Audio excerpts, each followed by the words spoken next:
You are watching the Vodka stream.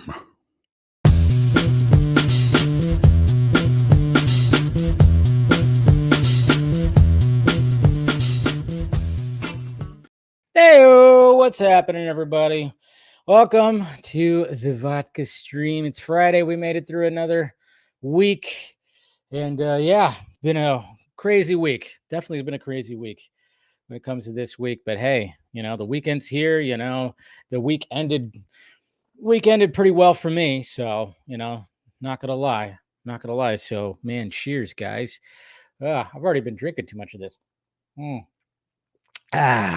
then of course, well, I got to say this too. And again, I'm doing what I did last week for the opening of the stream. Is I'm also live on Instagram with another angle. I got the phone right there, so just if I don't know if you want to watch it from that angle. It's not as sharp, and of course the audio is not that great. But yeah, I got the Instagram right there. But anyways, cheers and happy birthday to you. Happy birthday to you. Happy birthday, dear Zack Snyder. Happy birthday to you. That's right. Zach's birthday today. So maybe he's probably, I don't know, he's probably on a mountain somewhere. I don't know what he's doing. He's probably doing something pretty crazy and everything. So happy birthday to Zach. And yeah, guys. So basically how I'm going to start the show today is, I'm going to say hi to you guys. And then you guys to start asking questions. And while you're like putting some questions in the comments, I'm going to go ahead and give a full review like I did with Madam Web. I'm going to give my drinking review for Dune Part Two. That's right. What's going on, Phil? Dune Messiah win. I know, right? It's probably not going to happen for another 4 or 5 years. Mr. Villeneuve, I always say his name wrong. He's got other projects that he's got, so he's going to be doing some of those because he went from Dune to Dune Part Two, and of course it took a little longer because of things that were happening. But yeah, any news about the Spawn movie? I haven't heard anything. I think McFarlane keeps on giving us hope, and he's reassuring us that it's happening. I don't know. It's crazy. I like the border around the logo. Reminds me of the Earth One suit. Oh, you're talking about the Superman logo. Yeah, we'll talk about that. Superman logo is looking pretty good, looking pretty sharp. But of course, everybody on there is like doing their thing, as they do. It's such a weird thing that we're getting this new Superman. I still remember seeing the Man of Steel logo, and there was jokes back then because people are joking and people are way too serious when they joke. I made the joke in my video that the Superman logo, yeah, it looks like the texture and everything kind of looks like a basketball. But I made the joke, and other people made the joke when we first saw the Man of Steel logo that it was made out of a dodgeball. So it's just kind of the same thing. Jokes, everybody, don't take it too seriously. Don't take it too seriously, but people, fans, got to just take things way too seriously. What's going on, Miss Lisa Jackson? How's it going? She's windy and chilly in Vegas. Yeah, it's a little chilly here. I know we're going to be getting some rain this weekend. So, what's going on, Mr. Axel? Had a huge walk in the Blue Mountains. Nice. Max Wolf Knight Danger. Hey, Dave, what up? I'm doing good. My thoughts on Dune 2. 10 out of 10. I don't like the Crow reboot picture. It looks like Jared Leto's Joker. So, yeah, I know, right? We'll be talking about that, too. Let's see. We got Shane R right here on Instagram. Glad to hear Furiosa's screen testing. Yeah, that's right. It's doing well. We got Jimbo. Do you think people want James Gunn to fail? Oh, yeah. There's a lot of people that want James Gunn to fail. It's sad. I don't understand. Like, I have directors that I don't like, but I don't want them to fail. But yeah, it's sad. Just again, some of the people in the fandom turned into big hypocrites because they were defending Zach when people wanted him to fail, and now they want James Gunn to fail. It's just very strange. It's very odd. Very odd. All right, who else we got here? Antonio Baker, what is happening? All right. Max Wolf Danger. Dave, did you know James Gunn changed them? Yes, totally did. Totally did. We'll be talking about that. Braden, I hope James doesn't use Lex. I don't think he is using Lex as the main villain. I think that's being under wraps right now. Hey, Mr. McKinsey with the $40 super chat. Cheers, my friend. Love it. Love it. Love it. Let's see who else we got. We got Austin right here. What's going on, Austin? Good to see you. We got Bradley right here too. Wait a minute. I think you guys are in each other's pictures right there. So how much did you love? Well, I'm about to give my full review. And if you saw my first reaction, you already know. You already know. Yes, happy birthday. What a coincidence. I just finished watching the Snyder Cut with the family on Zach's birthday. Yeah, happy birthday to Zach. All right, who else we got? We got Eleanor right here. What's up, Dave? Have read the first 3 books of Dune many years ago. Saw the movie Dune Part 1 yesterday. Made me want to, read them again. Yeah, I know. Scott and I were talking about that last night. So, all right. Let me. I'll get to your guys' questions in a bit here. Let me put a marker right here. Let's see. Shane, you think the full Superman suit reveal is coming soon? I probably wait a couple months, but yeah, hopefully it'll be coming pretty soon. But anyways, all right. I'm gonna raise my glass here. Dune Part 2. Oh, I mean, I'm still processing this movie big time, because the first one was amazing, and it's a world that, I've read the book. I don't think I've finished it though, because I have a problem with finishing things. But I did, of course, watch the original Dune that came out in the 80s, which I remember watching that a little bit ago. And it's kind of crazy how they tried to cram this giant story into one short movie. I mean, that's what's so crazy. And now we got 2 movies that are, I mean, we're looking at what, like 5 hours worth of story, more than 5 hours. But anyways, Dune Part 2. I mean, we all knew it was going to be grander, it's going to be bigger. But geez, man, I don't know how Denai makes a movie like this. This is why he's like one of my favorite directors, and why he's a lot of people's favorite directors right now, because this movie, just the look of it and everything, and the blending of special effects and practical, and just the whole world, it's practically seamless. I don't know how some of these shots were achieved. I'm just kind of going like, wow, this is pretty amazing. And just from like the start, I mean, it starts off with tension. And they pick right back up too from where Part 1 left off. So, I mean, there's a lot of things that were established in the first one, and it continues in this. Now, I will say that sometimes it gets a little too, but it makes sense with what the story is happening, because, you got Stilgar, Javier Bardem's character, who's just like, everything that Paul says, he's like, oh, hallelujah, because it's all that religious stuff, and he's the one, and blah, blah, blah. And some of that was kind of getting like, I was like, wait, all right. So, so I would say like that would be my only gripe, was I was just kind of going like, all right, this is kind of getting ridiculous. But at the same time, I was like, okay, I get it. It's fine. And there's that within the people of people believing and not believing. It's like, it's like how it is in real life. But, when it comes to Timothée Chalamet, I thought he did an excellent job. I mean, I would say the clear winner of like, Jesus Christ, acting job is Austin Butler. Dude was a madman. Dude was a freaking madman. When you realize, I mean, it's funny too, because when you watch the 80s version, it's Sting who's playing Fade. And then you got Austin Butler. But Austin Butler is just a freaking, he's a talented dude. I mean, to see him in Elvis and see him as this character, I mean, he was just a psychopath menace. And there's a fight scene that happens at the end between them two, and it's shot so very well. So very well. I don't even want to go into real details of like how it's shot, but I mean, it is just choreographed well, shot well. The whole final act is just the scope of it, with just war things happening, and then of course we get this final fight. Just beautiful. I mean, I cannot wait to see it again. I don't really have, like I said, it just maybe some things with the religious stuff and things bouncing.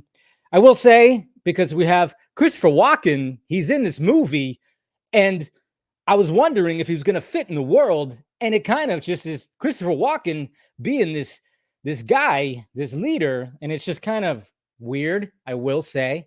I'm not saying it's all bad, but sometimes the voice, and the way his cadence kind of throws you off a little bit when it comes to this world. But, it's a masterpiece.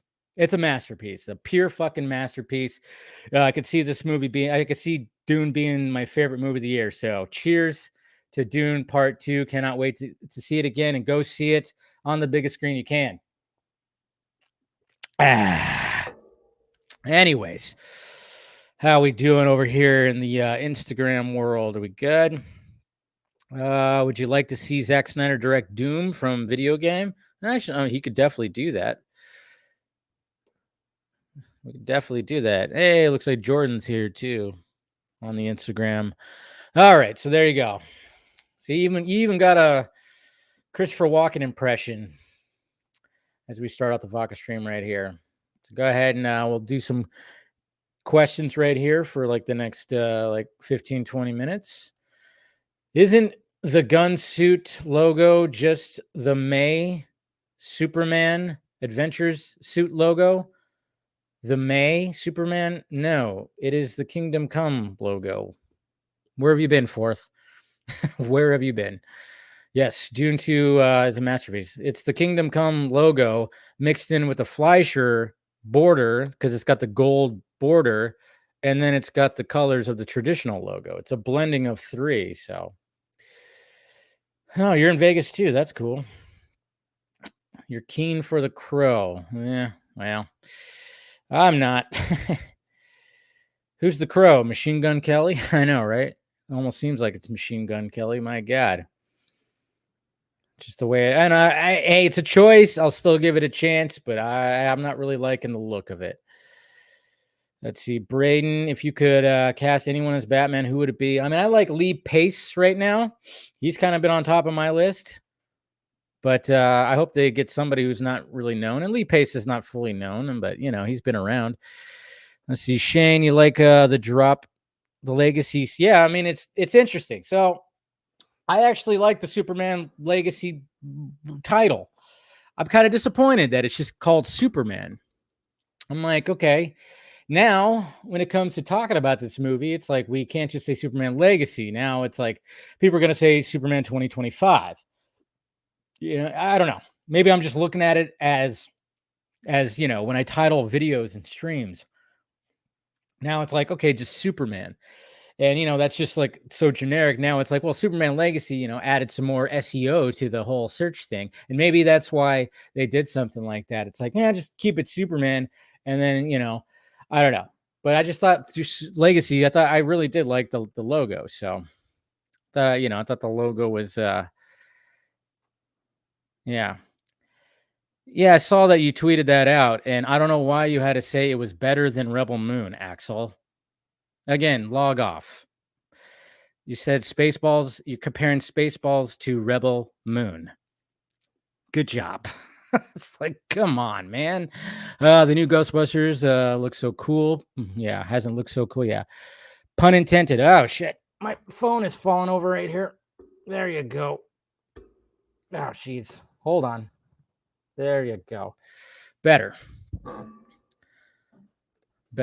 So, no, I'm sorry. I'm just on Instagram Live too. So, Gilmore, Eric Smith, good to see you. Also saw they cast Perry White. Not too familiar with Wendell Pierce's work. Yeah, he's been around. I think he was in The Shield, if I'm not, and Jack Ryan. He's been a lot of TV work.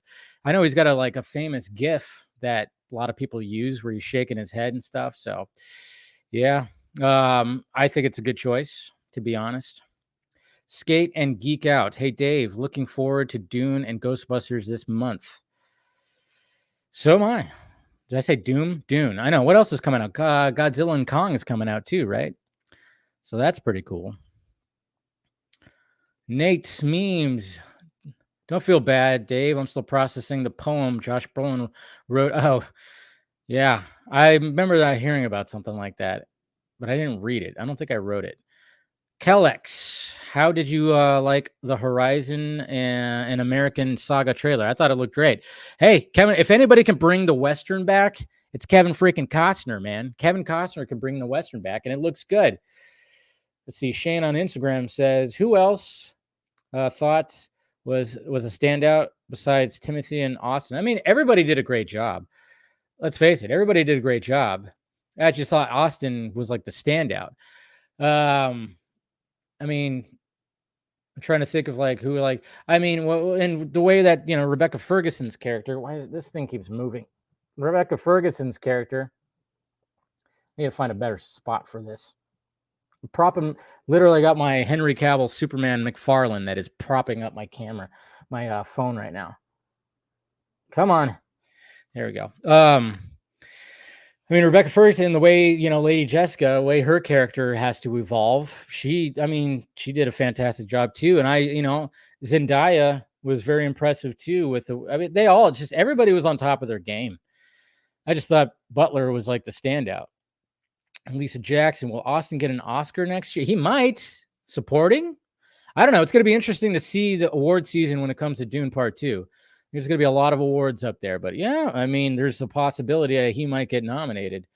I mean, he also had a different voice. He was just a maniac. I mean, sometimes you could tell it's Austin Butler, but like, this thing moved again. Yeah, he just did freaking crazy. The way Zendaya left, yeah. I know. Yeah, I mean, and we're probably not going to do too much spoilers tonight, but hey, Luke Evans, I don't really like Luke Evans as Batman. Nah, I don't really like that choice. Steve-O, when you call it Superman, I smell origin again. It's not an origin. How many times are we going to clarify that? Or he has to clarify that. Somebody even asked it again. He's already an established hero. Stop it with that. Just, I don't know why people don't pay attention. Pay attention. Pay attention. Pay attention. Calix, is that snow or a teddy bear that exploded on the it's snow. It's definitely snow. They're shooting like in Norway at the start, I guess. Braden, if you could make a graphic novel on a movie that got scrapped, it doesn't matter if it's DC or Marvel, it could be anything. Well, I've always wanted the real, we got the movie The Mask, right, with Jim Carrey, but that was a watered down family version of the actual graphic novel of The Mask. I always thought that they should do an actual, after Deadpool came out, I'm like, all right, please do an actual version of The Mask. Do an actual version of The Mask. With that, where it's R-rated and he's like a killer and stuff like that. Gilmore, okay. Someone pointed out to me that Batman is almost cast in the opposite way of Superman, in that it's always a movie star or known actor, except maybe Bale. Yeah, I pointed that out too. I'm like, there is already some, like, when it comes to the casting of Batman, the actor is usually known-ish. Like, when you think Michael Keaton was already kind of known because he was already doing movies, and then of course Beetlejuice came out and that was a success. So there was a name for him already. Kilmer was already well known. Clooney was already known, mainly from ER. And then, Bale was kind of known. I mean, from American Psycho. I mean, he was already like kind of known. And then, of course, Affleck, big time known. And then even Pattinson was big time known. But yeah, when it comes to Superman actors, it's like nobody knew who Henry Cavill was. Corn Sweat, same thing. And Christopher Reeve. I mean, there was just, it's like a lot of unknowns.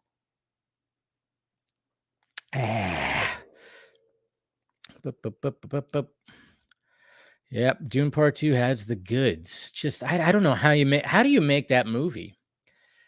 The sandworm scenes, man, Jesus, all that stuff. Let's see, not even calling it the Superman. I know, right? They didn't want to put the Superman. Hey, Mama Film Junkies here. Good to see you, Mom.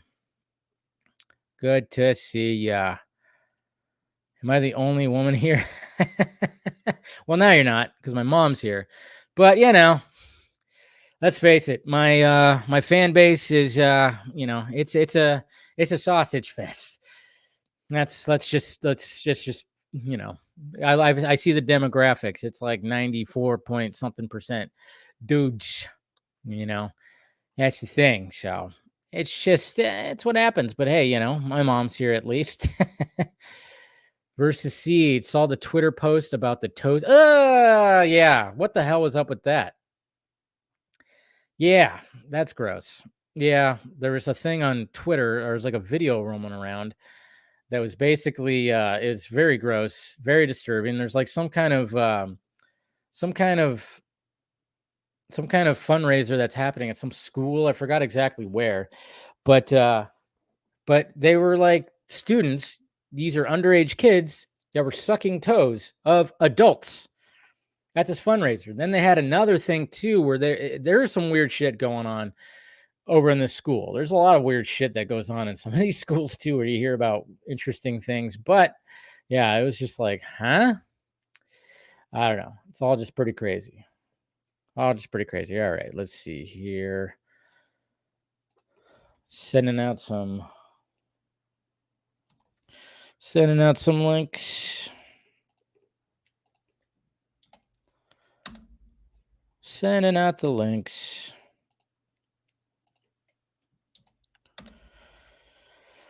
All right, who else am I sending them to? I should already have all this like ready to go. But yeah, it was gross, that whole thing. Yeah, it was really disgusting. It was pretty damn disgusting. It was some kind of weird video. It was very gross. They blurred out like the faces and stuff, but yeah, it was like, yeah. And then there was like another one, and these were like the same students where you had like a girl on one side and a guy on another side, and they were licking like ice cream off the window on the same part, so it looked like they were licking each other. I don't know what's going on in the school, but it's going viral. So there's going to be a lot of things. There's going to be some things that are going to be yikes. I don't know. Things going weird when it comes to some schools and everything. Private school, private schools. So we should do our homeschool, I guess. I don't know. I don't have kids, so. But yeah, sometimes I wonder. I'm like, what the hell? If I did have kids, what in the hell? All right, let's see. Just sending out the last link.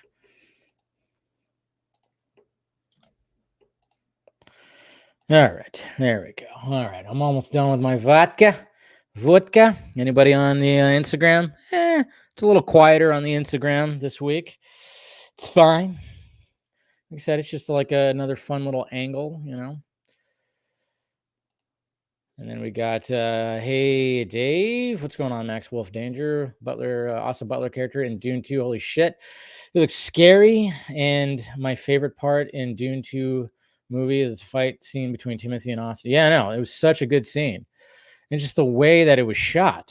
Okay, no shaky cam, smooth.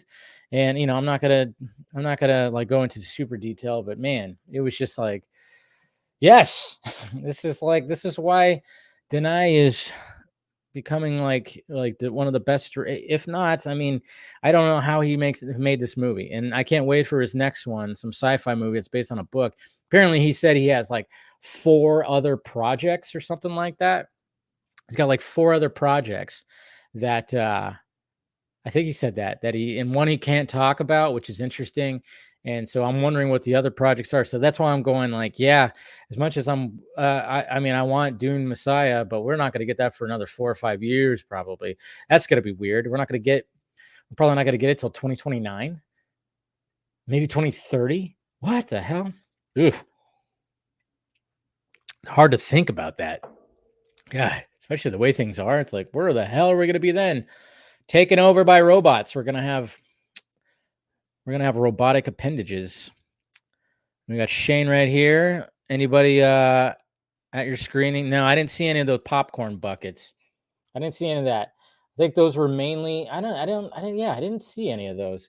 I wonder if those were mainly on the advanced, the early screenings. I don't know. I didn't see any of those. So yeah, I know there was like a video that had Josh Brolin doing the Dune popcorn bucket challenge, which was basically they just put like random things in the popcorn bucket, and then he had to like reach in to guess what it was by feeling it. But yeah, he was like, yeah, it feels weird. It feels very weird. What happened?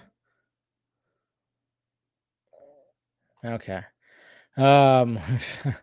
Anyway, sorry. A fundraiser in Oklahoma discussing the head of schools in Oklahoma is, yeah, and they're doing this. Ugh. Ugh, just gross. It was just absolutely disgusting. I don't know what the hell they were thinking. It's like, why even do that? Yeah, it's just very weird. Joining a cult. All right. Is it up in the Blue Mountains?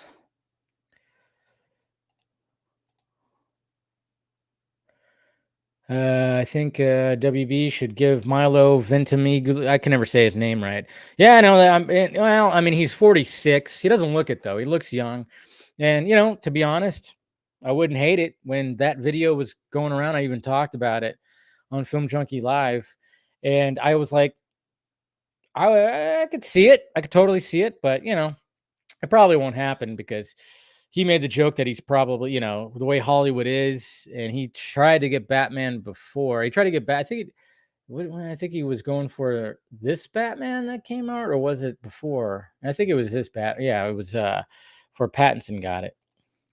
What's going on, Brandon? The buckets, I think, are only at AMC theaters. I was at an AMC theater yesterday. I didn't see any. I didn't even, but I didn't bother to look. So, maybe that's the reason why. I just didn't even think about it, to be honest. Did not even think about it. Did I send out all the invites?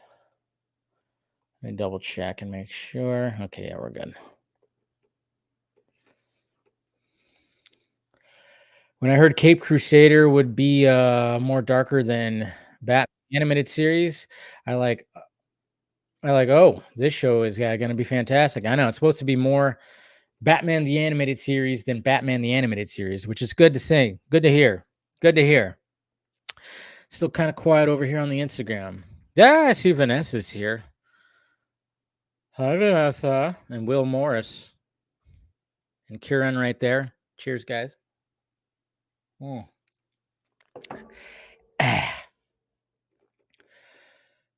But yeah. What else? Oh yeah, somebody said, and this would be a good idea. Where'd I see it? Oh yeah. Yeah, wouldn't mind seeing Dan Turpin and Maggie Sawyer. I know. I'm kind of wondering, are they going to be in there as well? I don't know. It's funny because, like I said, I think we're still going to be getting some casting. We're probably going to get some casting announcements for Jonathan and Martha Wayne, maybe.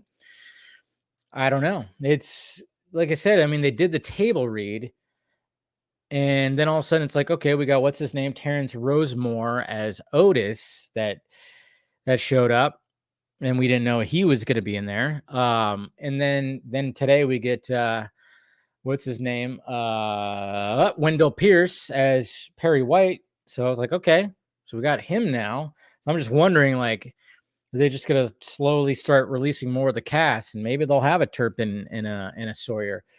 Of course, people are just gonna be like, "There's too many people in here," and it's like you realize these people play crucial roles in the world of Superman. It's like, yeah, people are just gonna keep on saying there's too much in this cast. It's like, no, it's not. You just know who all these people are. They're very much part of the Superman world. So, let's see. We got Ace right here. Helio is casting Superman. No, Ike Strange. E.I. Strange. Interesting. Okay. Oh, did I say that? I did say that. Jonathan and Martha Kent. Hey, it happens. Thank you, Andy. Appreciate that. I know. I totally said it. Hey, whatever. It's fine. I can mess up, right? I like the trend with having Perry played by a Pia. And it's Mr. Wendell is great. So, do you think we'll get Jor-El? Maybe. I don't know. We'll see. Hey, Ace. Yamas gun is the Clowo. Okay. I like it. You hear anything about the Beetlejuice? No, I haven't heard anything about the Beetlejuice. About the Beetlejuice character. I haven't ever Beetlejuice trailer, so yeah, no, it's one of those. I hear Jonathan, and then I heard Martha, and I was like, instead of Thomas, right? Hey there. Now Mama Film Junkie. He's on the Instagram feed. One more said, people think there are too many people in the cast. Have never looked at the cast list. I know, right? Well, again, it's just because it's a superhero. It's a superhero movie, so we know all these characters. But it's like, okay, but if they're, for an established world and there's going to be other heroes that are around there, and we have Superman that's an established superhero already, it's also like supporting stuff. Yeah, see, I am with you. I'm like Tim Daly. Please give him something. I don't know. I need Tim Daly in this movie. I mean, we always said that it's if before they dropped the Legacy. If it's Superman Legacy, have all the actors who have played Superman. So let's see. I don't even know what he's saying right there. Okay. I think that's about it when it comes to all this. All right. Well, cheers, guys. Thank you for the questions. We'll start bringing in the panel and having some conversations about everything, Dune, Superman, all that stuff. Instagram, cheers. I'm going to go ahead and say goodbye to you guys. All right. Bye, Instagram. See you later. Have fun. Be safe. All that. End video. Okay. There we go. Fun stuff. All right. Good times. All right. Everything's looking good, hopefully. Let's see. Is it streaming on? Yes, it is. Okay. We're streaming on good old Twitter. All right. Cheers. All right. Let's go ahead and start bringing the peeps in. We got Andy. We got Phil. And we got Chris. What is happening, guys? Hello, gentlemen. Hello. Yes, I know I said Jonathan and Martha Wayne. You did. I know. You totally. Why did you say that name, Dave? I know. Why did I say that name? I know. Jeez. Or those Terrible. names. I know. It happens. It happens. How are we doing tonight, gentlemen? Outstanding. I just got out of Dune Part Two. Oh, so you're feeling really good. Yeah. Oh man, movie of the year right there. Well, it's in the conversation for sure. Yes. Have we all seen it? That's next week's I task for me. haven't seen the first one, so Oh, wow. Okay, so you're not even like really, you don't really, not rushing to see it. I mean, I don't care for Timothée Chalamet the way that the rest of the world does. I mean, I'm like, Neither do I, but it's. I still- accept that he exists, but like, I'm not rushing, out of the theaters. But but it looks from the trailers I've seen, it looks really cool. So, How do you feel about Florence Pugh or Austin Butler? Austin Butler and we go way back on the good old CW because he was everywhere. Right. He was played an a Arrow. shitty DJ on Arrow who was somehow Right, yeah. a member of the League of He was Assassins. on Arrow? Wow. Yeah, he was on Arrow. Yeah. Early seasons of Arrow. Yeah, Yeah. this is back when he had like long hair and like he, who would have thought that little kid would then go become Elvis and get an Academy Award nomination? So, Oh my God, Elvis and this Faye Yeah. Lupa is just such a two ends of a acting spectrum there. Oh my I God. love Florence Pugh though. So maybe people, that love Zendaya. There's nothing you can't go wrong with Zendaya. So. Oh, she I've was never very- really I'm come excited to around on finally see Zendaya, it, but like when I was been like, okay, she's fine. I've mainly only seen her in the Spider-Man movies. I mean, I know I'm not saying she's like terrible or anything, but I was not on the whole train of like, oh my God, she's amazing. But I will say her performance in here, because in the first one she's not in it all that much. This one she's in it all the way through, and I was going, okay, yes, okay, you're selling me on that. I don't think I mean, when it comes to Florence Pugh, though. Yeah. That woman's just goddamn. Yeah. Anyways, Ah. her and Rebecca Ferguson. Jesus Christ. Right. Even in some of the films that don't do well for them, or it's not the best writing at that point, they continue to shine. Even in what was it? The one Darling, whatever that one was. Oh yeah. Don't worry, darling. or Yeah, don't there worry, it is. darling. The movie itself was something to be desired, but she Oh, yeah. shined throughout that. She was whole great. thing. That movie had potential, but I don't think they Mhm. executed it. It wasn't executed correctly. It was I dug the concept, but I don't know. It just seemed like when it got to the twist, it was like, oh, okay, that's how we're just gonna unfold this thing like this. It was just I don't know. It just didn't. It just wasn't. I would say the buildup was kind of there, but then it just kind of fell flat halfway through. Yeah, the payoff wasn't really a payoff. It was just kind of Yeah. more of a letdown. Yeah, it was it's, a little it's a bit of movie both. that I like the trailer more than the actual movie. There you Yeah, go. Yeah. that makes sense. That makes Good sense. cast. Hey, how are We you? got I'm There he Paul. is. There's my Hey, guy. guys. What's up, Paul? Paul. How's it going? How's it going, Phil? How's it going, guys? They're doing pretty good. Right. Not too bad. Are you lying down? Yeah, no, I'm on. I'm doing my whole Pilates? situation right now is I'm moving hopefully by May or before Memorial Day weekend. So my whole house is getting renovated. I'm on my bed right now, which doesn't even have a bed frame. So it's just it's really Oh. fun. He's in that pose where he wants one of us to paint him. That's what it is. No, We call it the Burt Reynolds, but this time clothes. Burt Reynolds. You be Kate Winslet. Yes. I'll be Leonardo DiCaprio. Yeah. We will play some Celine Dion in the I background. will. I'm. Oh yeah. Oh shit! The Titanic is sinking. We better go. I will finish it painting later. So I'm sorry, Andy. I was trying to cut you off from the fantasy, but I was trying to give There was- just warning today for the future. If when I'm in the backstage or whatever, if I look like I'm nude, just don't put me on. Just don't do that. Just Oh, I'm leave me gonna put you right backstage. on and be like, everybody, take a look. Oh man, but thanks for joining, man.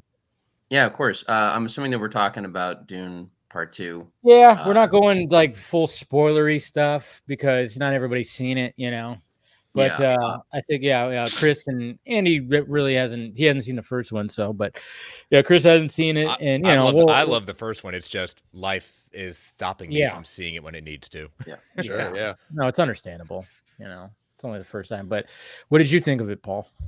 I was very, very pleased with it. I mean, I can't go too in depth because like issues that I had with it, and even then they're not really issues; they're just more of like nitpicks.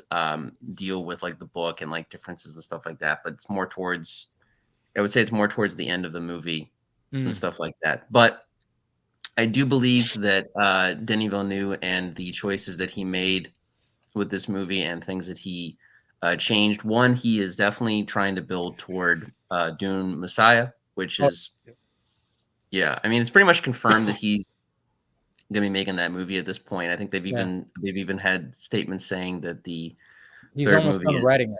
Yeah. right. Yeah. And but there's still some choices though that are done that I'm like, okay, I wonder how they're going to get to this then, and how they're going to do that. But I get why the choices were done and why they were made, and I think it does make the movie. I mean, as a cinematic and as a movie experience, it's better in some ways than maybe like the book. Like it's easier for it to be done like when you're reading the book because it leaves stuff for your imagination. But for a cinematic experience, I understand like why they made certain choices and stuff like that.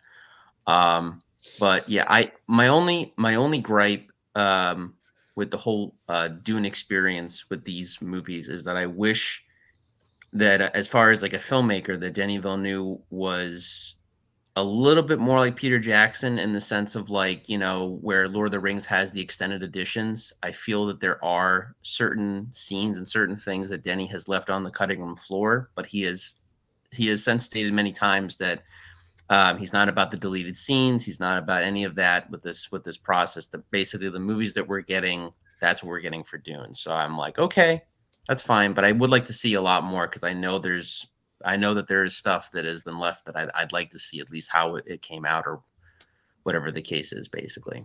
To that point, there's a point in the movie where Paul is sent to go off somewhere, and then they kind of forget about it and move the plot along. So yeah, you're right. I do think there is some stuff left there on the cutting room floor that I would be privy to see myself. But as you mentioned, Denny's not really a director's cut kind of director. So no, I will say very this much like Nolan.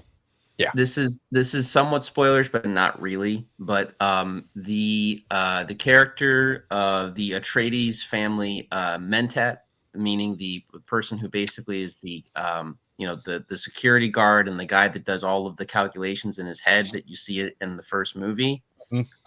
He survives. He was supposed to be in part 2. I think there's even a scene with him and another character that's played by Tim Blake Nelson.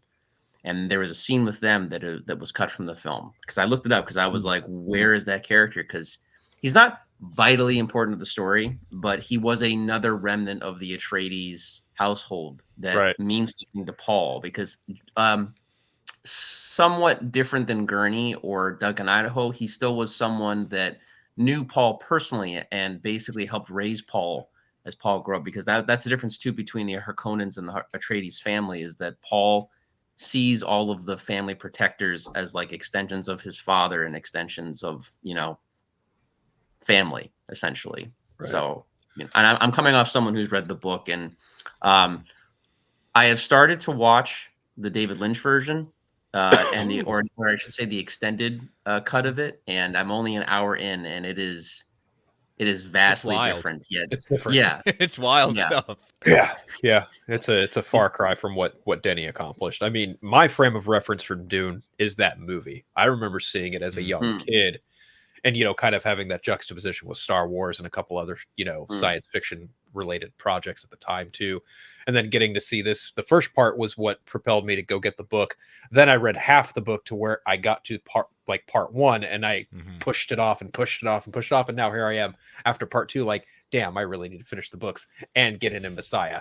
That's where I'm at with it right now. But yeah, the Lynch film is an absolute far cry from what these two-parters are. It is insane if you even watch just the 2-hour version, how much is just condensed and what is slapped in to move that story along. And there are things in that film I think that are great in terms of adapting Dune. Like, for instance, like Kyle MacLachlan, I don't remember how you say his last name anyway. Twin Peaks guy.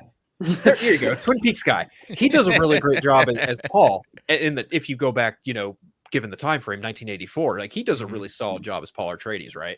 But you get to like a character like Sting's Fade Rotha, and it's a vastly different take than what Austin Butler did in part two. It is fucking night and day, honestly. I mean, it was just impressive that Lynch could even not like Lynch couldn't put out, but like a movie like that was put out then. Yeah. And became the cult following. And you look at what Denny's done with part one, and what I've seen enough, and that I have full faith that he was going to exceed it in part two. But I mean, look at the books. It's just the amount of world building and the amount of stuff that he was still able to put in, and the stuff that's not there.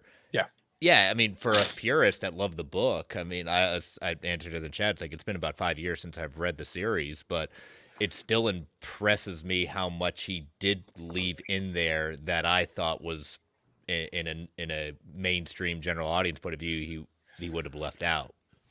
There was in part one, there was I was disappointed because there is a dinner sequence, a dinner scene that's supposed to happen that's very tense, and I was going, okay, can't wait to see this in live action, and then it was kind of like, oh shit, okay, guess that guy, and I think they actually filmed it. I think they did. Yeah, they did. So I was like, oh man.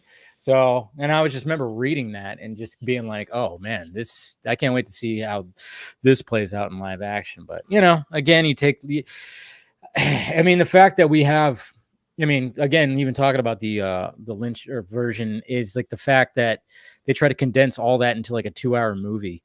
And and then we got these movies that, we got 5 hours. You see that book, it's so freaking thick. Now, when it comes to Dune Messiah is like a third of it. So, he won't have any problems with that for sure. But yeah, it's just the fact that, and Scott and I were talking about it last night, prior to the DC Fan Man, or I think I was actually after. And he was, he loves the books, and he just basically was like, he understood most of like why there was things that were left out and everything. So yeah, he raved about it too. He was going to try to make it tonight, but he said he couldn't do it because he's got an early schedule tomorrow. Life. And then we got William right here. What's up? How you doing? Hey, William. Hey, Trouble. How's it going? Busy week. We did our Dune thing a couple days ago. Yeah. Might do another one here in a couple of minutes. Everybody there loved it. Most of the people who were there weren't book people. A good portion of them didn't even know they were books. So Wow. Just like the first one, what he's done is he's made it so translatable to where anybody can come in, and that's one of the things that my biggest fear about doing Dune as an IP is it wasn't necessarily the most non-complicated IP that you could do, and the way he does it in these two movies makes it easier for somebody to just come in off the street and just sit down and watch it. He hasn't missed with me yet. This particular director hasn't missed with me yet. I'm not going to put Dune 2 over Blade Runner 2049 because I have a personal connection to those movies. That's fair. It's a tough call. It's it's like, you know, it's A1A and A1A. It's that good. This movie's paced better than 2049 was. This is probably the best paced movie I've ever seen, as far as having that type of length, having that much ground to cover, and not losing any momentum the entire movie. There's not one point during that movie where you're dragging.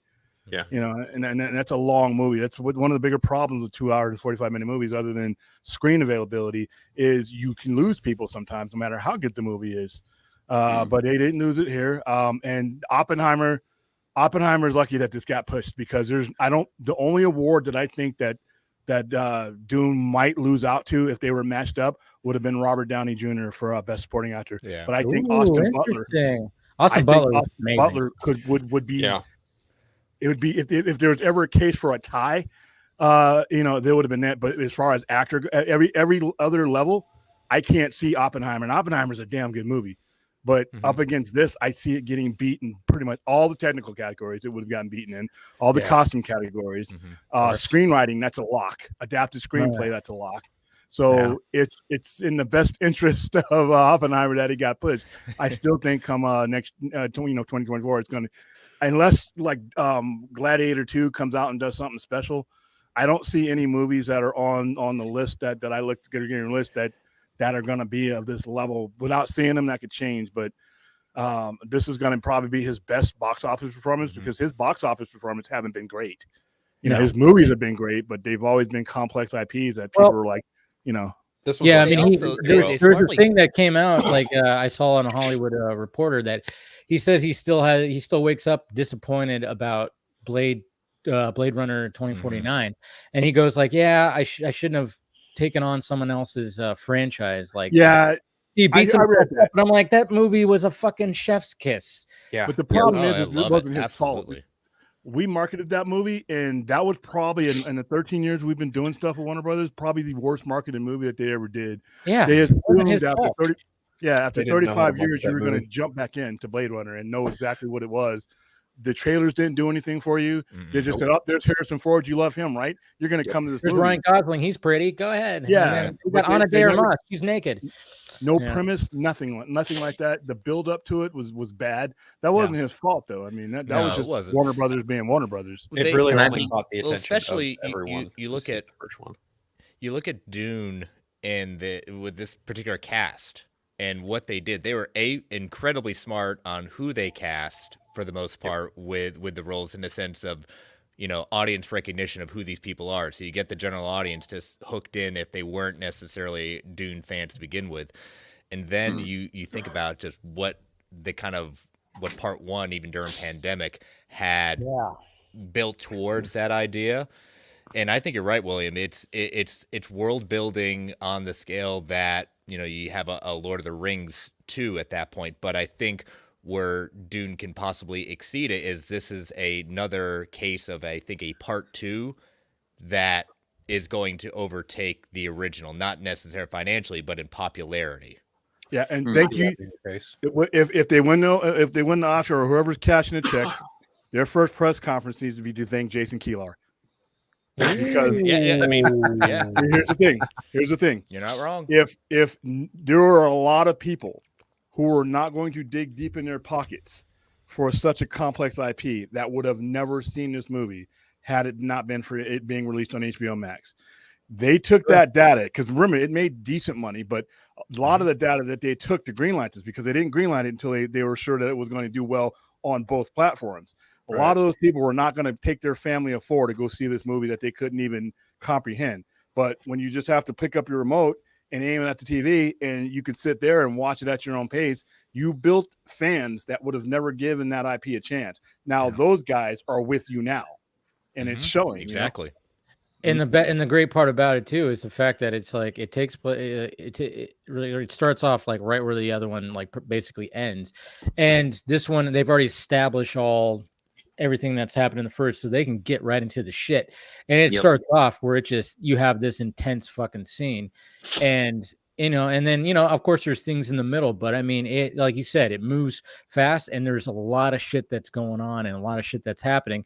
It's much more exciting than the first one because the first one is establishing the characters and it does it very well. But I think like with this one and looking at the box office numbers, I mean, it was projected at 170 worldwide. Now they're saying 180 to 200. So it's gathering some steam, which is fantastic. But you're right, is like a lot of people watched it at home and they weren't going to go pay for this at theater, and then now again we could thank Mr. Kylar or whatever. It wasn't as big of a IP name outside of kind of our circles, right? Hey, we also got to thank that Dune bucket though. I mean, let's face it, the popcorn I got one of those. Had a little something to do with it. That Dune Those challenge sold out. bucket is pretty funny. They're doing, Hey, they leaned into it. I mean, not? when that thing came out, and I immediately said that, I'm like, it looked ridiculous, but I'm like, lean into it. That's viral marketing, and They knew what they were doing. Yes. They literally didn't even have to pay SNL to do like a music video about it. Like No Justin Timberlake. Dickens Box. Yeah. Yeah, they knew it was going to happen, and I think it's fine because it's fucking hysterical. Because even a person who loves Dune, I'm not mad about it. It's like no. I want to it see looks like a someone go look vagina. up on eBay how much those things are going for now, because I guarantee it's probably insane. Right? Yeah, I'm actually gonna try and drive by an AMC, see if I can buy one, and then a Cinemark, and try to get also the Ghostbusters stuff in advance if I can. Oh, that goes, that one's nice. The Ghostbusters buckets look freaking awesome. Yeah, I saw the Slimer, the Ecto one. Yeah, they got the trap bunch of one too. Yeah, I actually do have $28 for popcorn though, so they made plenty of them, but it was $28 with the popcorn the other night. And they were selling a lot of them, but somebody gave me one, so I took it. there you go. Nice, nice. He's got it in his bed right now. Anyways, just kidding. No, but I mean that's the thing. It's like I know, but it's like lean into that and the fact that everybody's making jokes, and I'm sure like when like you said, when they made it, they probably looked at it and went, people are gonna just say some, like put it out there. Let the internet do its thing, and it's just that internet did its thing, and they're still doing so. I saw a video of the Josh Bowen reaching into the bucket to doing the challenge of like feeling around in there to feel like what is in there and guess what's in there. And that's the perfect person to start it. Absolutely the right choice to do it. Yep. I mean, the American Pie one was hilarious though. The American Pie where they're sitting there with the bucket instead of the pie. That's all. We're actually complimenting Warner Brothers marketing for once. The one time they get it right. Bucket. The one time. Well, hold on, because Warner Brothers. I mean, maybe Warner Brothers, maybe whoever was running that department, but they actually knew to get out of their own way. Just like, nope, just let it go. Don't say it. Let Legendary handle this. Yeah. Oh yeah, that's true. Yeah. Could have been that, because we got to remember that Legendary is like, they're helping distribute this thing, so right. So there is that part of it. So anybody who's they're helping to pay. Warner's distributes. 75% of the bill is Legendary. No shit. So So wow. And that's what Warner Brothers. That's the future of Warner Brothers. So say, for instance, if all else sells and that stock keeps going down to like $8 and whatever the fuck it is now, which is great for me. I think they're going to get out of the IP business, and they are going to basically just be the distributor, because the distributors profit. Everybody else pays but you. So I wonder now, since Legendary is now partnered with Sony Pictures, does that mean Warner Brothers still distributes Dune Messiah, or does that go through Sony now? No, that's going to be Warner Brothers, because I figured as much. Movies, those movies will go through right, because they have the rights to it. I believe. I think Warner Brothers does. So that makes sense. Okay, I was wondering about that, because when they got their partnership announced, I think it was the end of last year. The exceptions were Dune Part 2 and Godzilla X Kong New Empire. Those were the two biggest movies of the calendar year you get to play with. Coming out in the same, not the same month. No, Godzilla vs. Kong comes out at the end of the month. About a month apart. That's not too bad. I don't know. March is pretty stacked, and then April's not. I swear, I don't know why they don't. What else is coming out this month? We got Ghostbusters and Godzilla and Kong. So those are big ones. I think there's something else too. I want to say. You got a bunch of kids movies and stuff that are coming out too Yeah. later on.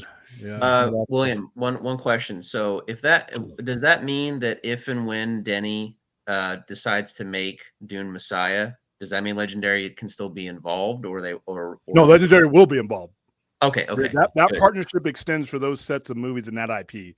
So anything that Legendary does with Dune is going to be distributed through Warner Brothers, but it'll be made by Legendary. They'll pay for it, and then Warner Brothers distributes it, and then Legendary takes their money back off the top profit, which is why it's good to be the distributor, because you don't have to own an IP. You can let another studio do it. You still own it pretty much because it can't move without you. So as long as WB stays out of the editing room, and that's good with me. So well, he doesn't. He's not like Ridley Scott where he has to get back in there. He makes the movies he wants to put out, and he seems to be okay with what the finished product. Because Blade Runner 2049 was a really hard movie to edit, and Hampton Fincher and Scott they did all of that. But the one thing about that is you didn't have a bunch of up and coming. Everybody in Dune is somebody's generation's alpha. Yeah. Even Cowboy Man, even Christopher Walken. He's somebody in there for my dad's generation. There's somebody in there for Generation X. You got Josh Brolin in there, and then every other person is the top of their game.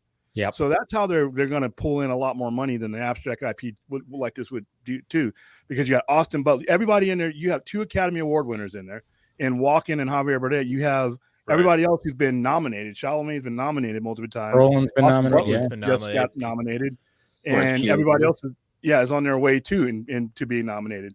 So A-listers. Yeah, and like I said, even though I felt they were smart with who they cast. They knew exactly what they were doing, and those people took pay cuts too. By the way, I'm sure they did. I would too. Yeah, but I mean, I will say Walken was a little interesting because it's Walken. Come on, yeah, but where's Brooklyn and Arrakis? Yeah, he's literally from Brooklyn, from the brownstone, with his accent in Iraq. He didn't even change. Hey, William, that's the accent of the planet he's from. Yes. All right.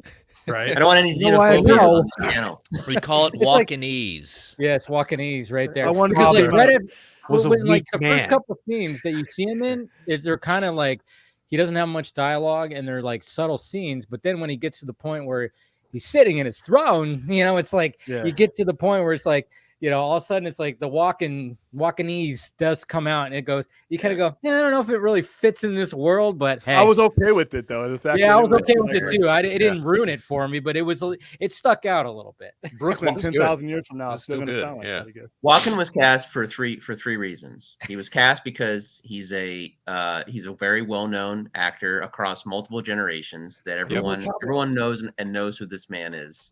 Yeah. He was cast, I think, too, because Denis Villeneuve is a hardcore Dune fan. And if you know your Dune trivia, he is in the Fatboy Slim Weapon of Choice music video. Flying. He's flying in that movie. Yes, and he's flying too. Video. But absolutely, all of it is Dune reference in that song to a degree. The third is that Walken, I think, even understands. And I mean, it's been a couple years since I've read the book, but the Emperor essentially is a figurehead. He's a guy that he's not a Palpatine. Yeah. No. If anything, the Bene Gesserit are more Palpatine than he is. He is just a guy who, like, the Bene Gesserit are like, you should destroy the Atreides, and he's like, oh yeah, really? Okay, like that's really what it is. Yeah. Paul, your father had too much heart. I mean, come on. Your father was a weak man. A weak man. Come on. I was waiting for him to scream, I need more cowbell. And I'm like, I would just busted up if he'd have done that. But I mean, he says, I need more cowbell, and Josh Brolin on the bassinet starts playing right there in the hall there. That would have been great. Those are the fun outtakes we're getting on 4K later this year. Right. Definitely. It's fine. It works. Like I said, I mean, it's not like he has a huge role, but I mean a significant role. But I mean, it's man. Like I said, if we would have to dive into like spoiler territory, maybe we will, like next do that on Sunday, like that or something. Yeah, but I mean, everything that Obviously, there was like a mystery role that got spoiled, but we won't say anything just in case people didn't see it because That one caught me by surprise. Like, yeah, it was when pretty I saw interesting. that character. Okay, how was that spoil? I'm not going to spoil it. I'll be careful. It was rumored. It was rumored heavily before the movie came Yeah. out, and then I think like a couple Yeah. days ago, it like outright Well, fucking The actor shows up on the red carpet, that. and That- I that's- wanted an actor for a different role in the movie. I won't go into detail about that, but I was like, who the fuck is that character playing? And then after like 5 minutes into the movie, I was like, oh, I bet it's going to be this character, and it Yep. was. Yep. So, The email for the ticket list we got, that character, that actor is listed as that character. No So I was shit. like, oh, we got- wow. Well, I don't know. Hey, I'm surprised they kept it that. Yeah, I'm surprised they Yeah, kept I it was- up this long. You know, because it was like a week and a half when that all came about. And I remember hearing the rumors too, and then all of a sudden it was like, and then it was kind of funny. I'm like, okay, so how are they going to approach this? Because if you watch, you know, Scott and I were talking about this last night. It was like that how that character is in the '80s version was very interesting. Yeah. Very interesting on how they did it now, and he reminded me of. I was like, "Oh yeah," Yeah. and I'm like, "Man, the way they handled in this one was fucking perfect." Like, Yes. I almost blew it Yeah. because I didn't think it was a spoiler because it was on that list and that person's name is right next to that role.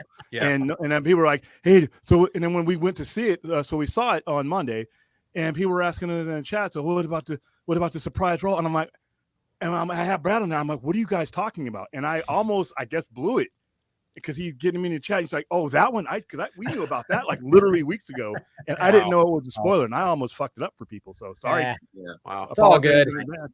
Like I said, I I mean, was- the fact that they kept it up this long, that was good. Yeah, So, that's going to be an interesting kind of thing to think about, like what roles or quote unquote cameos that did not get spoiled until like they were able to keep. You know, what Yeah. movies that would be kind of a. I think it fun road helps to go because I think it helps because Dune's not like a superhero movie, so you don't have Yeah. scoopers down. and all these like guys that are trying to like just basically spoil the movie, but you know, so it makes it a whole lot easier. I mean, this is a good like you know, we could transition over to, of course, Superman.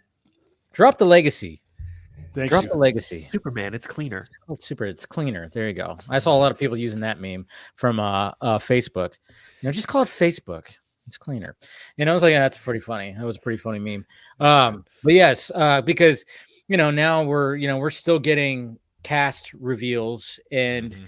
you know, now that they're gonna start filming, it's like it's gonna get a little bit harder to you know, because I do not, and everybody keeps on saying this. I see it in the chat, I see it in my mentions and comments and everything. It's just like everybody's disappointed that Lex Luthor is the main baddie again. I'm like, I don't think he is. I think he's there, but he's not the main baddie. What, So I'm do you- just what do you kinda- mean? People are already bad mouthing the movie before they even understand it. No, what are you Dave? I mean, talking what's about? Everybody is Will excited for never this movie, happen. Chris. I'm not Guys, gonna- like I the said, I the can't main use bad the word guy is going to excited. be Otis. Excited or hyped? Right. I can't use those two words yet. Cautiously optimistic. That's Because okay. like I graduated from DCU, all right, with honor. and like I said on my show, DCU. You're a has taught me- valedictorian, William. Don't Yeah. sell yourself short.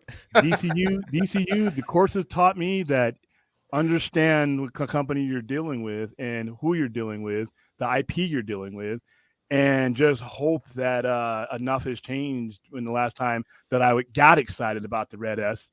It's changed, but like I said, there's enough that's still the same that like I said, I am cautiously optimistic, hyped, and excited. It's just not two words. I'm about a year or so away from those words being in my vocabulary as it regards to these movies.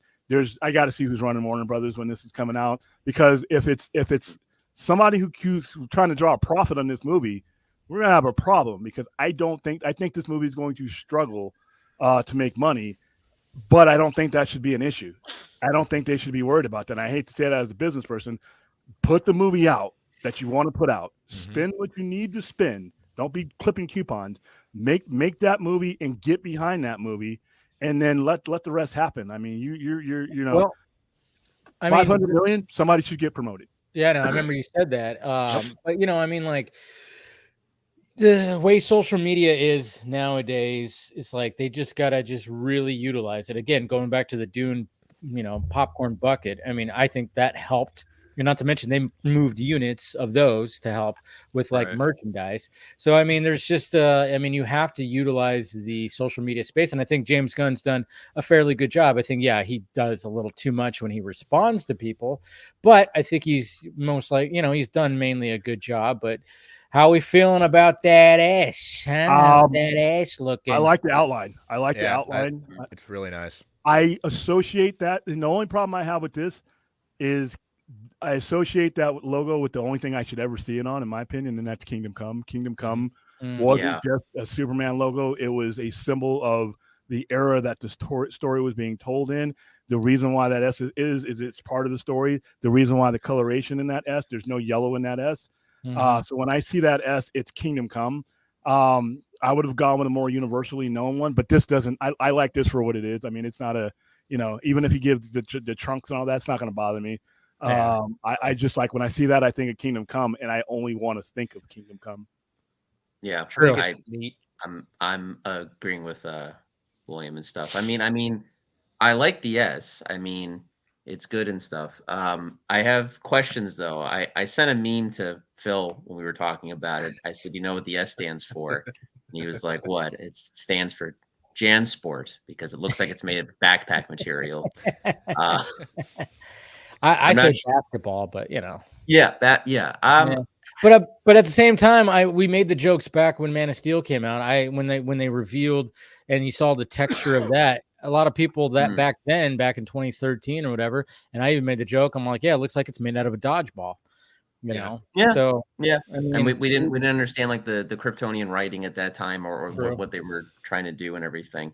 I will say this though, in defense of William, because like Man of Steel S was different than what I expected, but I didn't associate it with any particular S in the comic books. It felt like it was its own thing, which I think actually was a better decision on the part of the designers. And again, like I said, I don't hate the S. I'm glad that it is referencing the comic books, but at the same time, because Kingdom Come is so close to my heart. That's probably why I said that. Yeah. I want to only really associate it with that story. So to have it be utilized like this, I'm kind of really like just I have mixed feelings about that. I guess. Question though, how did you guys? I want to ask, how did you feel when Brendan Routh wore it? I didn't like it. Okay. Now, that storyline was trash to begin with, but that S once again, if you're not doing the Kingdom Come story, that S is part of that story. Then don't use it. Right. They weren't telling a Kingdom Come story, in my opinion. Just like when they use it here, they use it with Superman and Authority, and I'm pretty sure that's a lot. It's there. I don't like it here either. Dave, do you mind zooming in? I can't see what William is holding up. He's holding Superman and the Authority. That's so they use that I do recommend that comic though. It is still a very good. Yeah, it's good. Yeah. It's really good. But again, Grant Morrison's awesome. So there's that too. Yeah. What I will say about the S is that we look at how many different times when we've had new Superman, whatever it is, we've always seemed to gotten some change on like everyone's own spin on something. So I mean, I wasn't expecting us to go back to 78. I wasn't expecting necessarily to go back to Man of Steel, but the way he was always hinting around Kingdom Come, and then what we got last week, I was like, all right, the symbol's going to be something Kingdom Come like. I'm like you, William and Paul, that Kingdom Come is like one of my favorite DC stories of all time. It's a good story. It's something about bringing back an era at that point. Yeah, it's very interesting that you're using this symbol, but I'm okay with it in the sense of I'm going to be waiting and seeing. Like you said, William, being cautiously optimistic. Yeah. And seeing it. What I was very excited about seeing and was surprised about was Wendell Pierce getting cast. My man from The Wire, Detective Bunk. As soon as I saw that casting as Perry, I said, "Perfect. That's out." Yes, Wendell Pierce. The casting's been on point, except for Sean Gunn. That one was a little weird.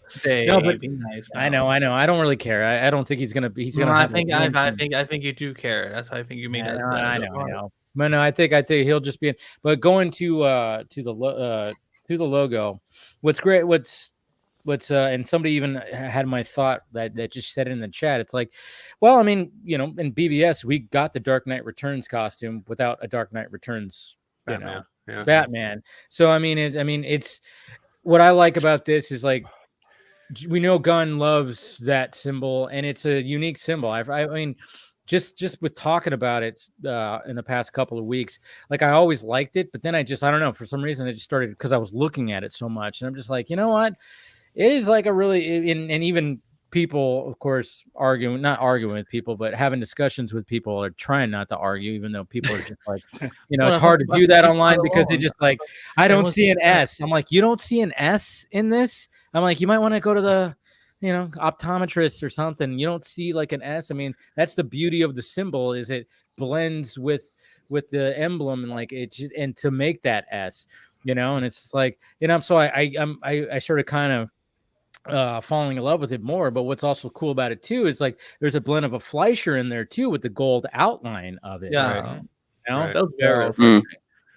Yeah. Like I said, for me, it's like I said, as soon as I saw it, it's Kingdom Come, and the whole reason why, if you look, the black behind the original Kingdom Come logo, everything about Superman during that era is to reflect the society that he walked away from. Yeah, right. When he was never going to come back, and the costume reflects his role in there. So adding the color to it was a little bit different. But once again, like I said, it's what he looks like in here, and it's not going to make or break it for me. Even with the trunks, because I know that's coming, but that's not going to make or break it for me. It's going to be just what kind of story he does. And if I feel, even if I don't like the movie, do I like where we're moving to? Is there enough table setting here to where I'm like, okay, and plus, am I going to get any more of this? I mean, and that's one of the things, like I put on my DCU cap on. It's like, great, I'm going to get excited. And then some new guy's going to come in and decide, you know what, he's coming in with a guy that and he's going to start tweeting with a Superman doll. And here we go again. So we're going to do this at arm's length, but I'm not going to bash it, because I think it's going to, worst I could do is see one Superman movie, and that's it. But I have two thoughts with this. One, I mean, this is really at least important for me in that way, is that, when I look at that picture, I'm thinking, how big has Davis' chest gotten at this point? Like, I really just want to know that. Like, I need, for scientific reasons. But for a more serious thing, I'm not just a hornet all the time. But going back to what Chris was saying, like, we very rarely do we go back to like the old S. The last time I think we did that, honestly, was Superman Lois, because they have a very traditional S. Right. So for me, I was just kind of like, I don't mind this at all, because again, I like, I love that almost every Superman that we've had, they have a different S, like, so for me, like, seeing this, like, but I can also respect that, it has, this is not just any S, this is the Kingdom Come S. There is, ironically, a legacy to it, no longer with this movie, though, it seems. But I also look, because I don't know where I read this fear, but there were people talking about like how they think that they're doing like the reversal Kingdom Come here, where like, basically Superman has to now take on the new generation of heroes, like the Authority, for example, and Guy Gardner, and I kind of don't mind that. Like, not a bad idea. Yeah. All right. I'm skeptical of it, because the most important part of Kingdom Come, other than the look, is the time, how it takes place. To me, reversing that story is just another story, because they're aged out. They've all moved on. Wonder Woman's moved on. Hal Jordan's left. They're all coming back after these long hiatuses of letting the other generations take over.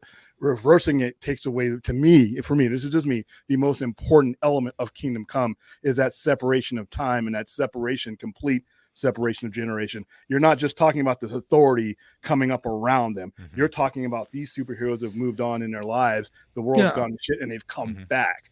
It could work. And along with that, the restoration of hope with these heroes.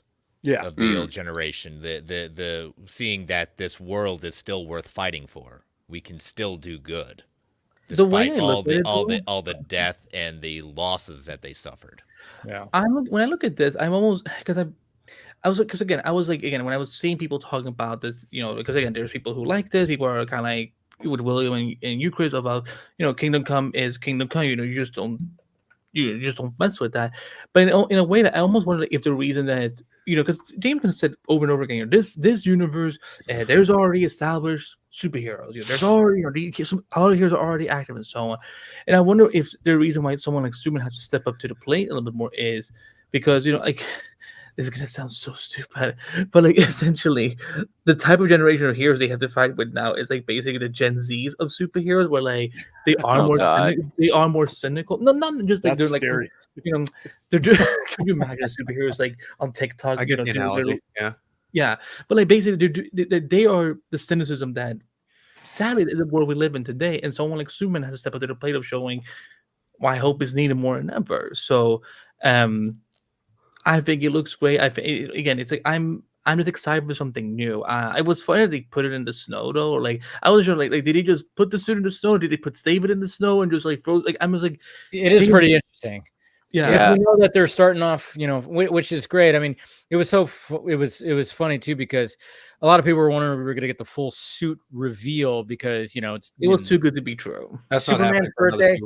That's not going to happen for a little bit, I think. And I think even Gunn said he responded to somebody saying not going to show it like right away. I think they probably have a planned date, and they know. I mean, if they've learned anything from previous things, and you better believe that there's going to be some things that have to get shot like on location outside. Right. Yeah, and there's going to be somebody with a long telephoto fucking lens that is going to be just spoiler it up.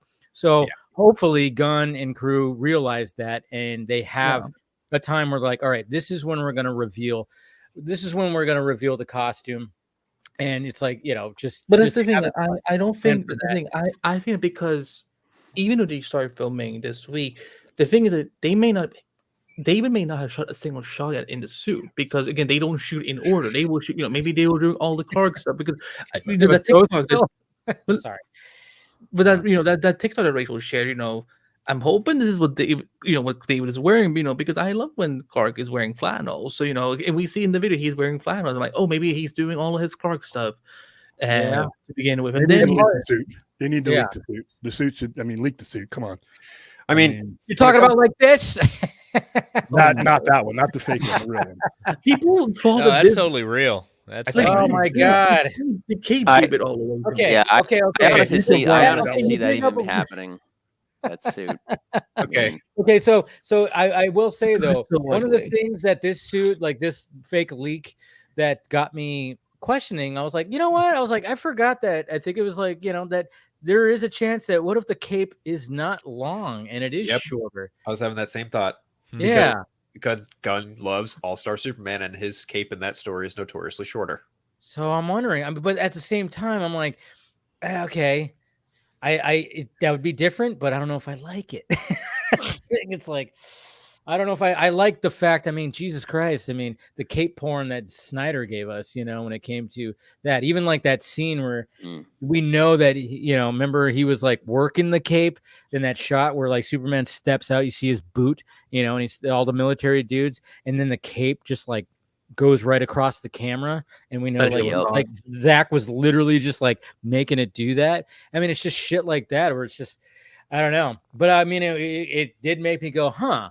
What if, and the Fleischer suit also had a short cape too, right? True. Yeah. Yeah. I think for those cartoons, the symbol itself, I was like, oh, that's neat. That's a Kingdom Come nod. That's neat. I personally, I have no strong feelings either way. I'm in a very much like impress me mode. I'm not gonna hate on it. I'm not gonna like get on my knees and kiss James Gunn's ass for this. Like I just because I'm just not that fan, right? Like when it comes to Batman, I'll watch anything Batman, but when it comes to Superman, it's a completely different kind of conversation because Superman has a he's got his one set of fans here who stand at the gate of 78, and then you've got the other set of fans who are a little more open-minded, can take different interpretations of him. But when it comes to this logo, I'm like, okay, that's neat, I suppose. Like I'm not gonna be like, oh, well, that should have been Kingdom Come, or why isn't it black on the back, on the where the gold is? Like I'm just like, okay, yeah, that's cool. It looks like it's got the same like texture as the Man of Steel suit, and some people disagree with me on that, and that's fine. It does. It looks the same, right? Exactly Like I'm not insane to think that. Okay, No, you're not. No. Cool. No, But- that's I don't if you are, then count us all as being crazy. But, I suppose so. Yeah. Right. What is it that you think that they have the same of? The same texture. texture as the Man of A Steel. a similar texture. I mean, and like Very not similar. exactly the same, but On the S. yes, on the Yeah. picture, not the fake thing. It's But, even almost the same as Ralph's costume in Crisis on Infinite Earths. Yeah. It's almost it the seems same. like that. Yeah, I'm just kind of wondering too, because everybody's wondering is he gonna do something like smoother and just more clothy like, but I mean, it's got, like I said, it's got texture, just like that's why it's kind of funny when it comes to the discourse. I'm just kind of going like, yeah, guys, I get it. And I even, like I said, I made the joke in my video. It was like, looks like a basketball, but I was like, yeah, but we were joking back when Man of Steel, it looks like a basketball or a dodgeball. And I'm like, yeah, there's like the texture. It's like a different style, but it's still got that kind of texture. And it just seems like nowadays it's like, yeah, it's kind of hard not to do it like that, because there's just something about it that just brings more life to it, more realism to it, I guess you could say. I don't know, but I mean, I do appreciate the the Man of Steel logo, because it had like the Kryptonian like writing within it, which I thought that was that was an awesome little effect. But I'm just kind of wondering, is there something within the story, like just how, like what we were talking about when it came to the Kingdom Come logo, there's a meaning behind it, but of course that meaning is just like the black behind it. But is there going to be a meaning behind how this logo is? Is it going to be mention of like why this logo is the way it is, or is it just going to be like, it's just his logo? It's the House of L logo, I'd imagine. I mean, and if I know that. I could see him saying it means Superman. But I'm just saying, honestly, like, is there going to be more to the logo? Like, well, I guess I can't really say, because like, when it came to Snyder's version, they never really mentioned that there's Kryptonian writing in the movie. It just was, hey, that's what all that marking is, like right there. Right. It was just one of those things where it's like a detail that's not mentioned actually within the movie. So yeah, I didn't even think about that. I'm like, yeah, they didn't even talk about it. So it was just talked about behind the scenes, I do want to emphasize on Phil's points though, because I mean, I think, and I'm saying this is a, this is working against Gunn, honestly, in terms of the last 20 years have shown us that Batman is a very versatile franchise. In the comic books, and this stands for both Superman and Batman, there are multiple different versions that have different iterations and fans grabbing onto many different aspects of it. But when it comes to adapting to multimedia, Batman flourishes where Superman doesn't as much, because Batman, you can throw Batman in any scenario and people will grasp onto it regardless. Lego Batman, Batman Ninja, Batman Brave and the Bold, Batman the Batman Azteca, for crying out loud. Yeah, there's that's coming out, right? Coming out, yeah, this year. What the fuck is Batman Ninja? You've never seen Batman Ninja? Yeah, it's really, I have not even asked for Batman Ninja. It is DC. It is a DC animated movie. You can watch it in both English and Japanese, and really it is good. literally it's literally if you took Batman and put him in like feudal Japan times, and you have Ninja Joker, it's Ninja Harley Quinn, it's great. It's a freaking mushroom trip. Oh, it is. It's wildly crazy, animated. Yeah. I wish that DC animation was allowed to be a lot more experimental like that, because that was a really fun time. Well, they're doing the Suicide Squad movie this year. Yes, think like that. Think exactly like that. Yeah. Okay. Oh, I may have to watch it this You're weekend. gonna have to watch it. Yeah, watch it. Yep. Really good. Now in the comic books, Superman has had multiple different iterations and how he goes about. Even Grant Morrison, if you guys, and I recommend if you haven't, read Grant Morrison's Super Gods book. He has a whole chapter just on Superman and how, just in the books at least, Superman, in the main consensus, people believe that Superman doesn't really change. But in reality, if you actually study comic books, Superman as a character readapts himself for every different generation. In the 1950s, he was more of like Dad Superman. In the 1960s, he got more experimental, 60s and 70s. In the 80s, he became more Reagan-esque. And then in the 90s, he grew long hair and had like a ponytail for a while. Yeah. And in the 2000s, like every different iteration, every different generation comes up with a new type of Superman story and stuff like that. But I go back to my earlier point, translating that to the multimedia of people who don't read comic books. I still remember greatly with the Snyder Cut coming out. People, the main audience still didn't understand that Superman did have a black suit when Yeah. he was resurrected, and people had to explain to other people that, like, no, black suit actually is within canon. That's a thing that happened, and in main canon, not even just like an Elseworld story. So yeah, everyone meticulously. I'm talking Superman fandom, I feel, and it's not necessarily even general audience, but definitely Superman fandom. They for some reason are more tedious about Superman, and they pick it apart a lot more than they would Batman. Who, something weird about Batman can happen, but like people just kind of roll with it a lot easier, I feel. William, you sound like you want to. Batman has been consistently relatable since the day they came out with Batman. Yeah. Superman, although they've changed Superman, and as you can see, customers here, Superman has made adjustments throughout the 86 years, but for the most part, the core values are still there. What's changed about the acceptance of Superman is the core values of the country and the world are no longer the same. So now you're writing stories for a character that is no longer relatable to you, depending on what era you are. If you didn't grow up in the Cold War, you're less inclined to be relatable with Superman. Anger, death, vengeance, violence has been around since the creation of man. And you have to understand where Batman comes from, what was happening, across the world and across just the streets of any major city. Open warfare, open death. Little kids who are buying 12-cent comics would be stepping over a crime scene where a gangster shootout has just happened. So that is the genesis of what Batman is. And if you look, no matter what society we've been out, we drift in and out of these eras. But if you look at right now, the last 30 years, Batman is more relatable to everyone else. You look at a lot of people that are in the situation, other than being a billionaire. A lot of people have lost one or both parents, or have some sort of disassociation with their family. They're alone. They have rage in them. They don't have an outlet for that rage. That's a lot more people than there are truth, justice, in the American way. Now, like I said, there was a point in time where that was all relevant because that's what we fed. But as we get more levels and more ways for people to see things, when we only had the TV or the radio to show you things, we could tell you what Superman was and what he meant to you.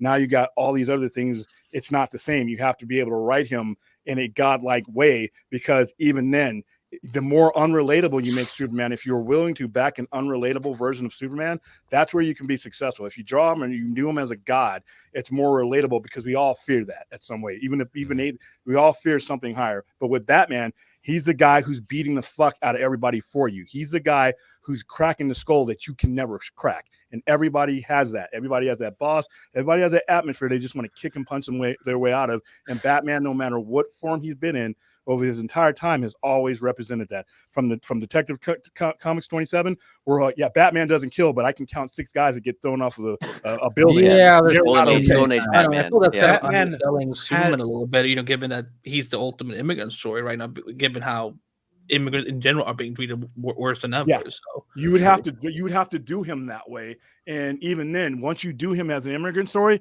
you automatically cut your audience in half, because not everybody's on board with the plight of immigrants, which is unfortunate. That's their ignorance fault. That's not going to. I agree. But here we are. We're talking retail. We're talking selling something that we want something to buy.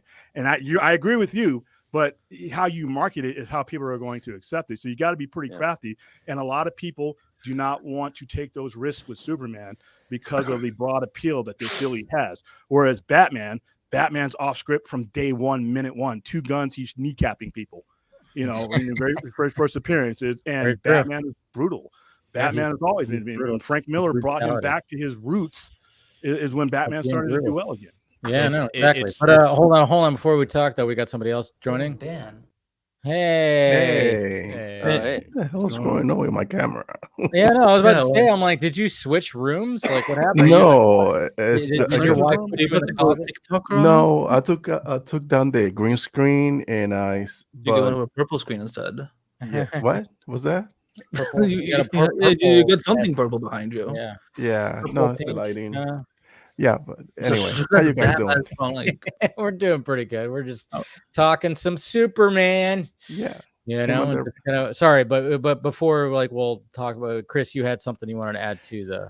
It was interesting you bring this up, Paul. I was going back and forth with our mutual friend Ray, basically about the same topic of where Superman is put on this pedestal of. This is the ideal. Superman 78 is the quote unquote ideal. and and anything that strays from that or strays from truth, justice, and the American way, no, that can't happen. But to what you're saying, William, is what I agree with in that sense. Like Batman gets a pass on a lot of things. Like you get some people saying, "Oh, Batman doesn't kill." Yeah, we can point to a lot of different times that Batman has quote unquote killed at that point, but he gets a pass. And there's a Batman for everyone that likes different versions of it. But for some reason, Superman just keeps on. It's got to be a certain way, or to your point, a whole fan base is just like will rally against it, and it's unfortunate. They don't want Superman to evolve. They want him to stay the same, which is the same. And they miss a lot of the point of what Superman to what it is. It is an immigrant story. Yeah. Of someone that can rise to be what is looked at as quote unquote the ideal, but it's almost the same conversation that you're going to have with Spider-Man fans and Spider-Man to some extent too, because a lot of Spider-Man fans consistently want him to either be just either getting out of high school or being in college, being broke, being on his own. Aunt May's like kind of in the picture. Parker Luck, right? Or, he's got to be with MJ. And then you got other fans who are like, no, it's got to be Gwen, and then Gwen dies. And then you've got other fans who are like, no, put him with Black Cat. It's just like, the guy is fucking 60-something years old. Let him breathe a little bit. That's why I'm so glad Ultimate Spider-Man is doing him as a fucking adult. That comic sounds so much fun. Oh, man. But it's so good. Freaky. Anytime I because I look through a little bit, I'm just like, wow. Which, by the way, thank you for sending me that copy. I appreciate it. But well, one of the things too is like, with the discussions and everything like that, it's like, with Batman and even having discussions with people, even though I'm pushing back, especially when people are going like the Kingdom Come logo, that shouldn't be that. It's like, it doesn't look like an S and blah, blah, blah. It should be like the standard. I'm like, yeah, but how many iterations of Batman have been like changed? For God's sakes, this one right here. That one. But at the same time, it's like about no ears. They were like, "What?" Oh yeah, There's all that. But at the same time, Batman, you almost can't accept it more than anything when it comes to Superman. I guess you could say. That's just the thing. It's like, even though you might not like it, and you're like, that's there's that logo and this logo and whatever the heck.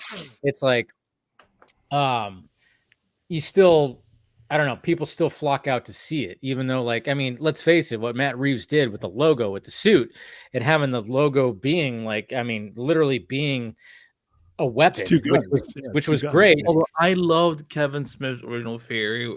He was like, "Is that made out of the gun that killed?" A lot of that was out there.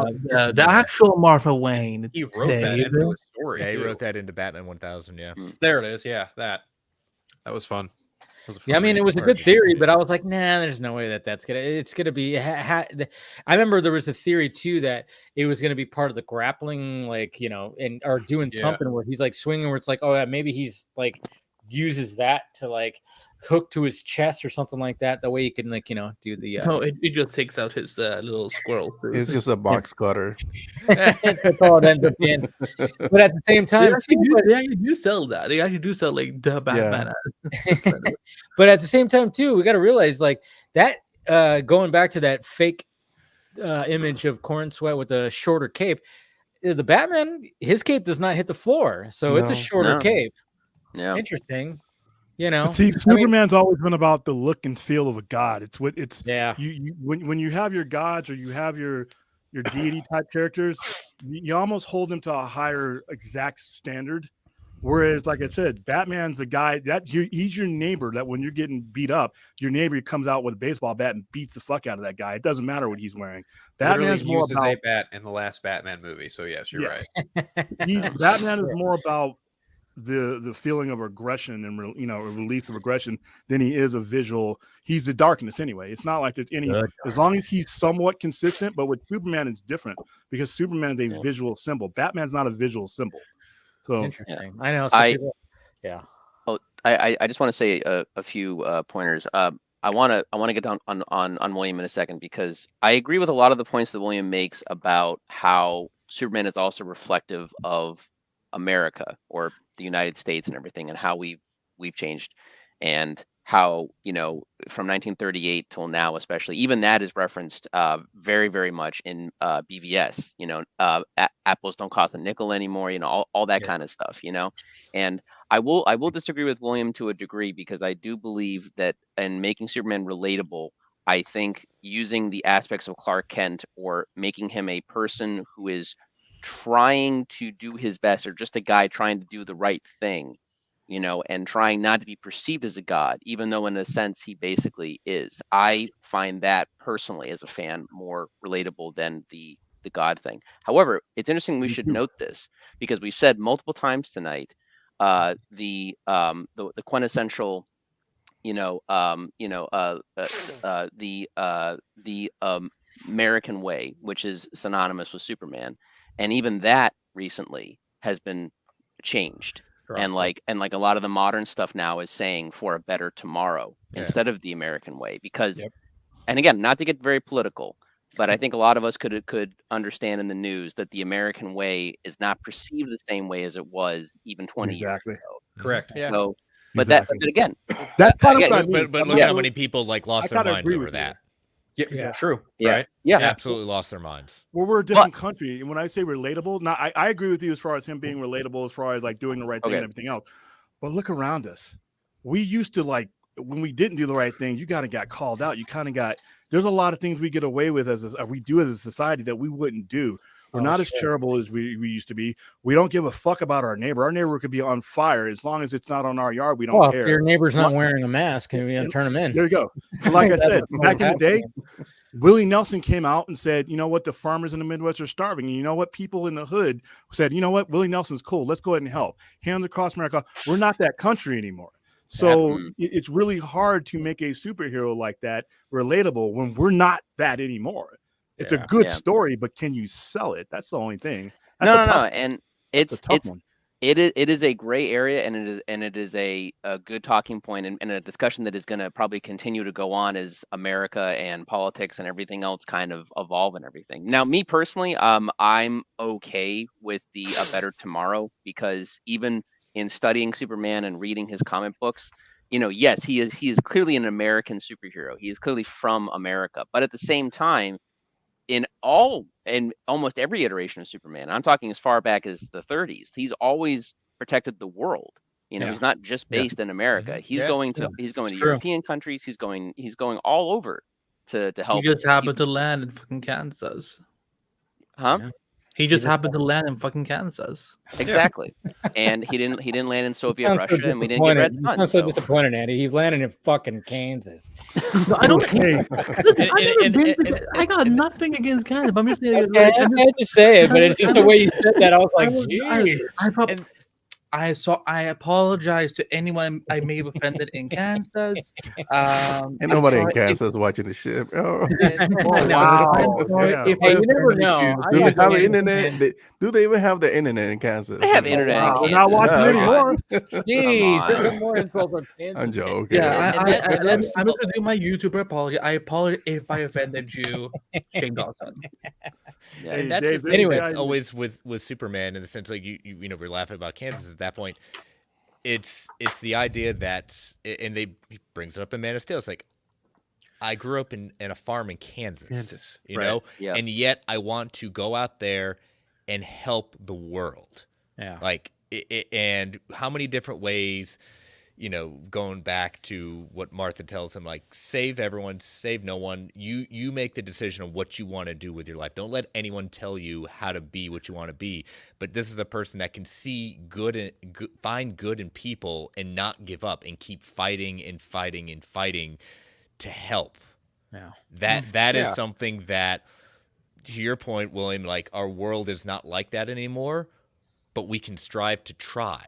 And we can try to do it, and that's what Superman can be, is the inspiration to see, like, growing up with losing his entire world and growing up with Ma and Pa Kent and finding a way to still find good in people.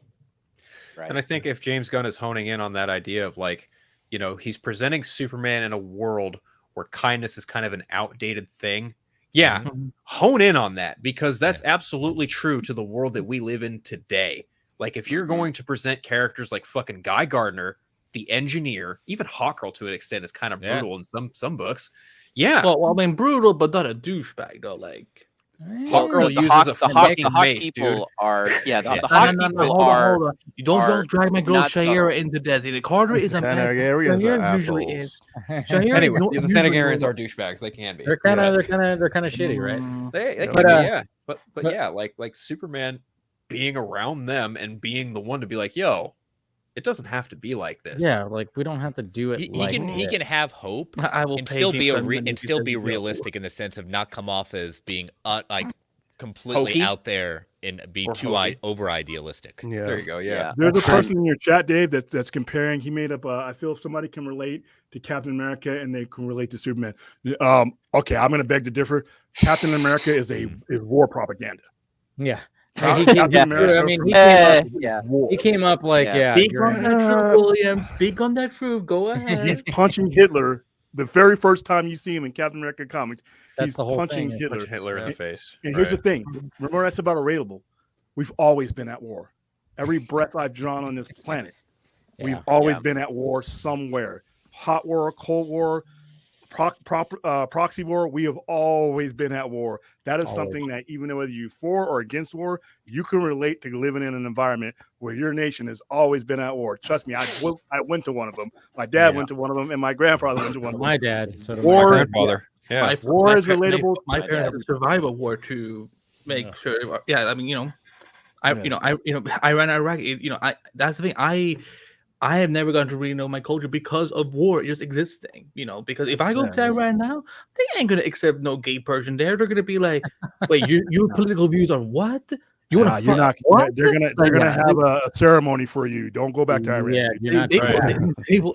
They will execute everyone in my family if we go back to Iran. Oh, Oh jeez. my god. That's what's sad about all that, man. Sucks. Like, sucks. But Chris, I know you gotta take off. You got an early morning. Yeah, I got an early morning. I got long travels and only so many. Oh, that's hours right. to Yeah. sleep, but Your birthday month, isn't it? yes, a couple weeks. You're gonna travel for you're gonna travel for a whole month for your birthday? No.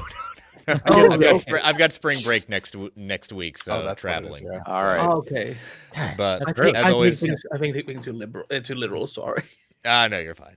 So, as always, a pleasure, everyone. And if you want to listen to Dave, not on video, but actually in the audio form, check out World's Finest True Believers on the Geek Ultimate Alliance feed. We go over Batman Ego. Great conversation. We had a great conversation about it. Yeah.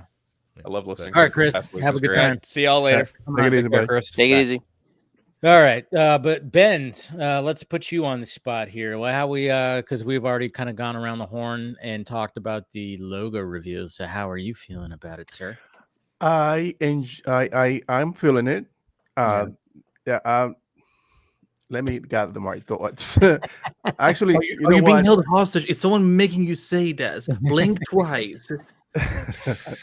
The first thing I thought was, okay, this is way different from what we've seen before. It needed to be very different to differentiate itself from its predecessor. So that was a check for me. That was good. The fabric, I know a lot of people are making this stupid little comparison to Spalding basketballs or whatever. Yeah.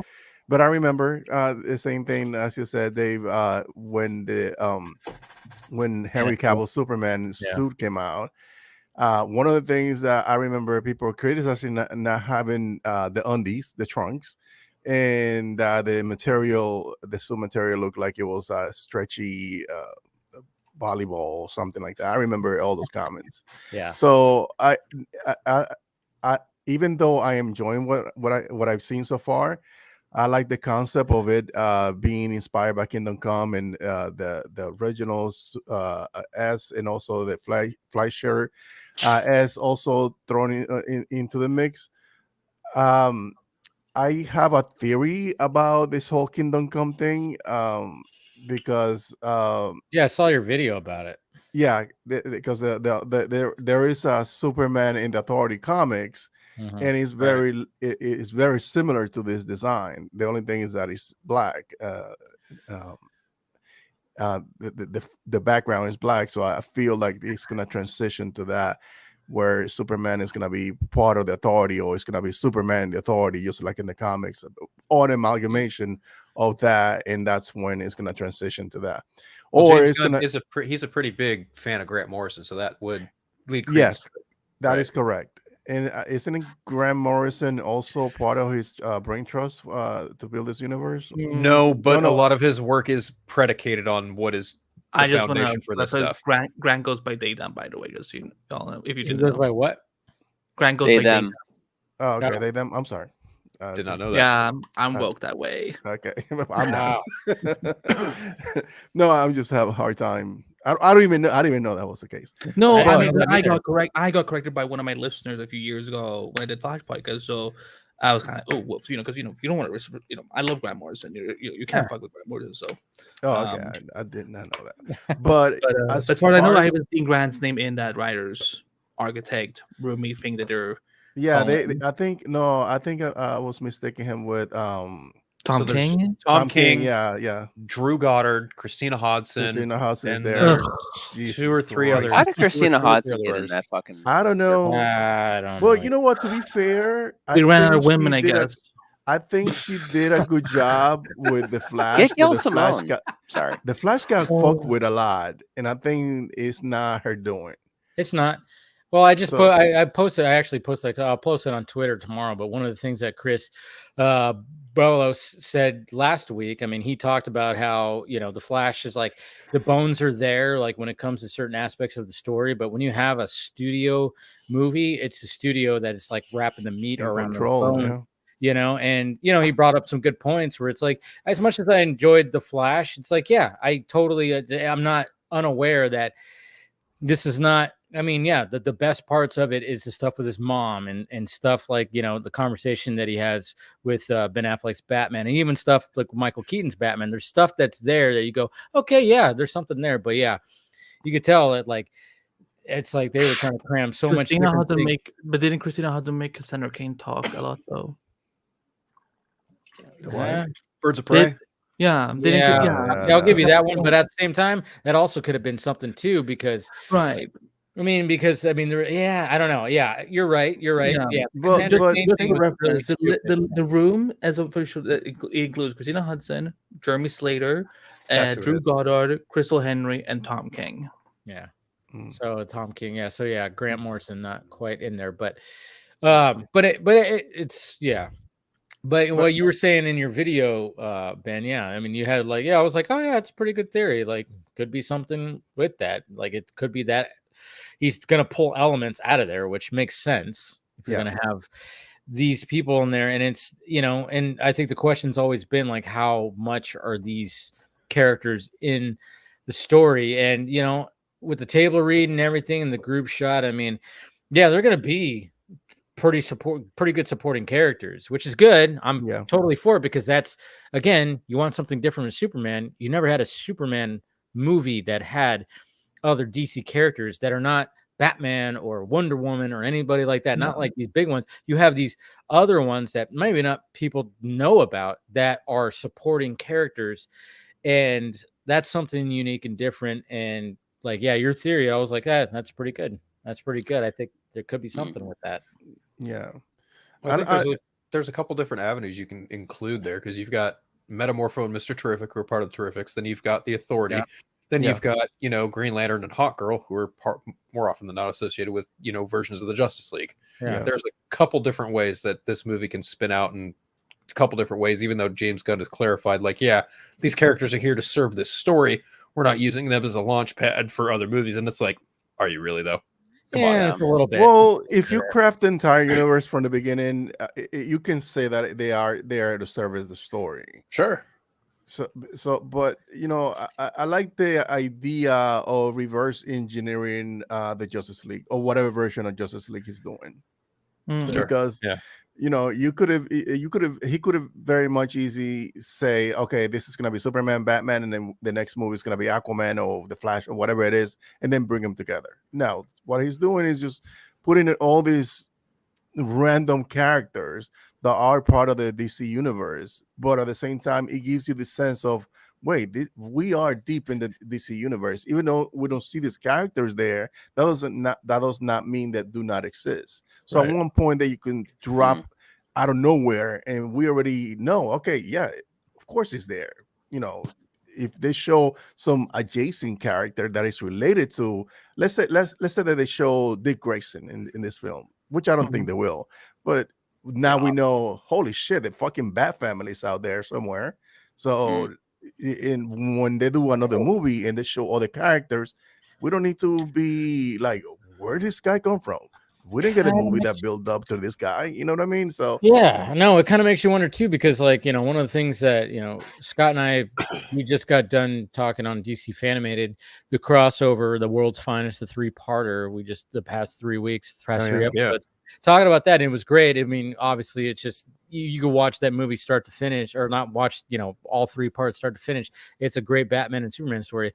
But what was always great is like, in the previous episodes, when it came to Superman, they reference like, yeah, there's that nut job in Gotham.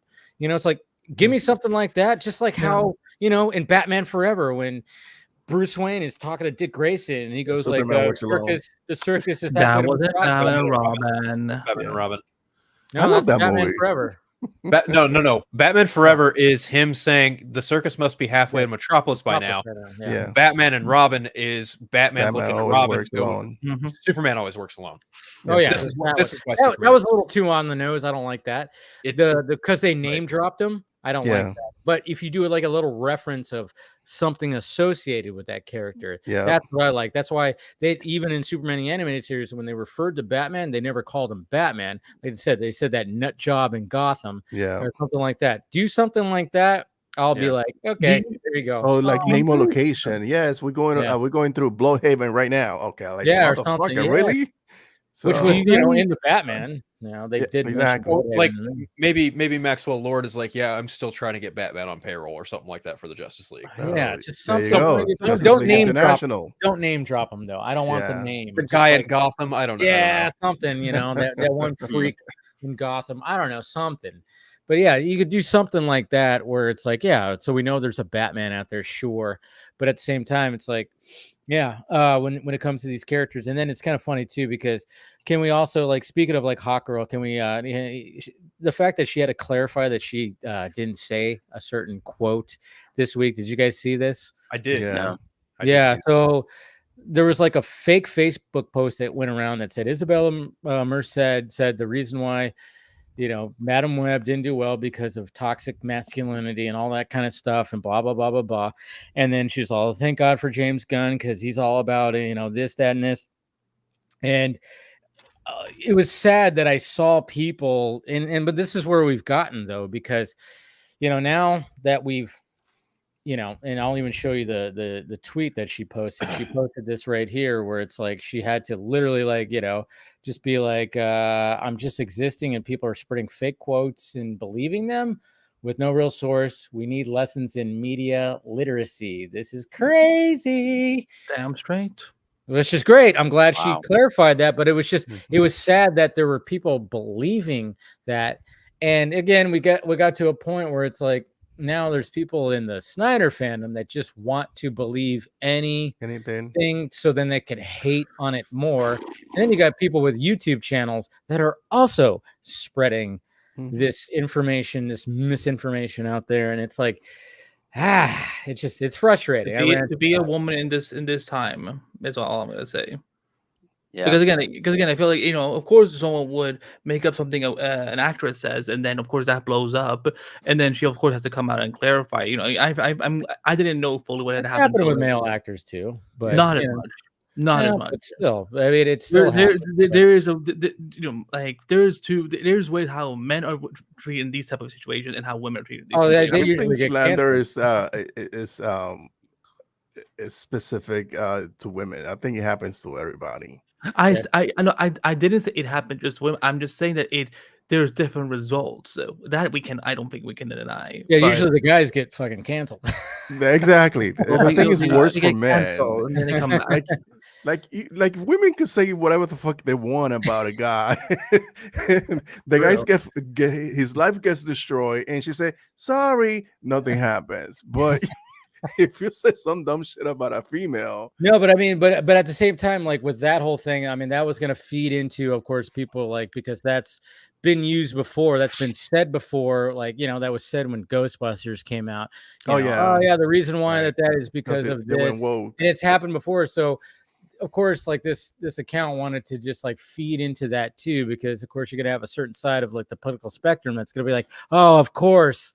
And it's just like, can we actually do a little research here? And I remember when I saw that, I'm like, where is that from? There's no way, because I saw like a fake Twitter thing that just had like a fancy little card that had her quote, and I went, no way, I haven't seen that on anywhere else. And then when I just typed in her name and scrolled down Twitter, and I saw where the source was, which this Facebook account that never has any sources, and they come up with BS all the time.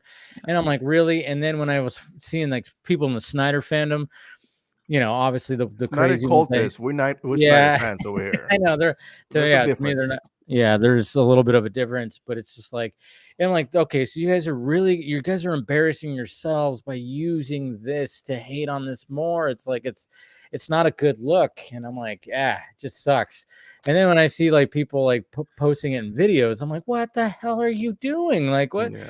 You know, it's like, But anything can now blow up. They don't care to do the research. It seems like we lost that a little bit. Oh, because no, what I saw today, you know what I saw that blew up out of nowhere? So some Twitter account was saying that, allegedly Sony and Marvel are reaching a middle ground deal of where they will still have Street Heroes, it's Spider-Man 4, but it's going to be a multiverse thing. But I'm just like, and it was like now like buying that, you know, this is, you know, what's happening. I'm like, guys, it came from a Twitter account. Like. How do we think? How you do are assuming that, oh, this is what's going to happen in the movie? They like are making you know, opinions about something that we have no idea if it's true or not.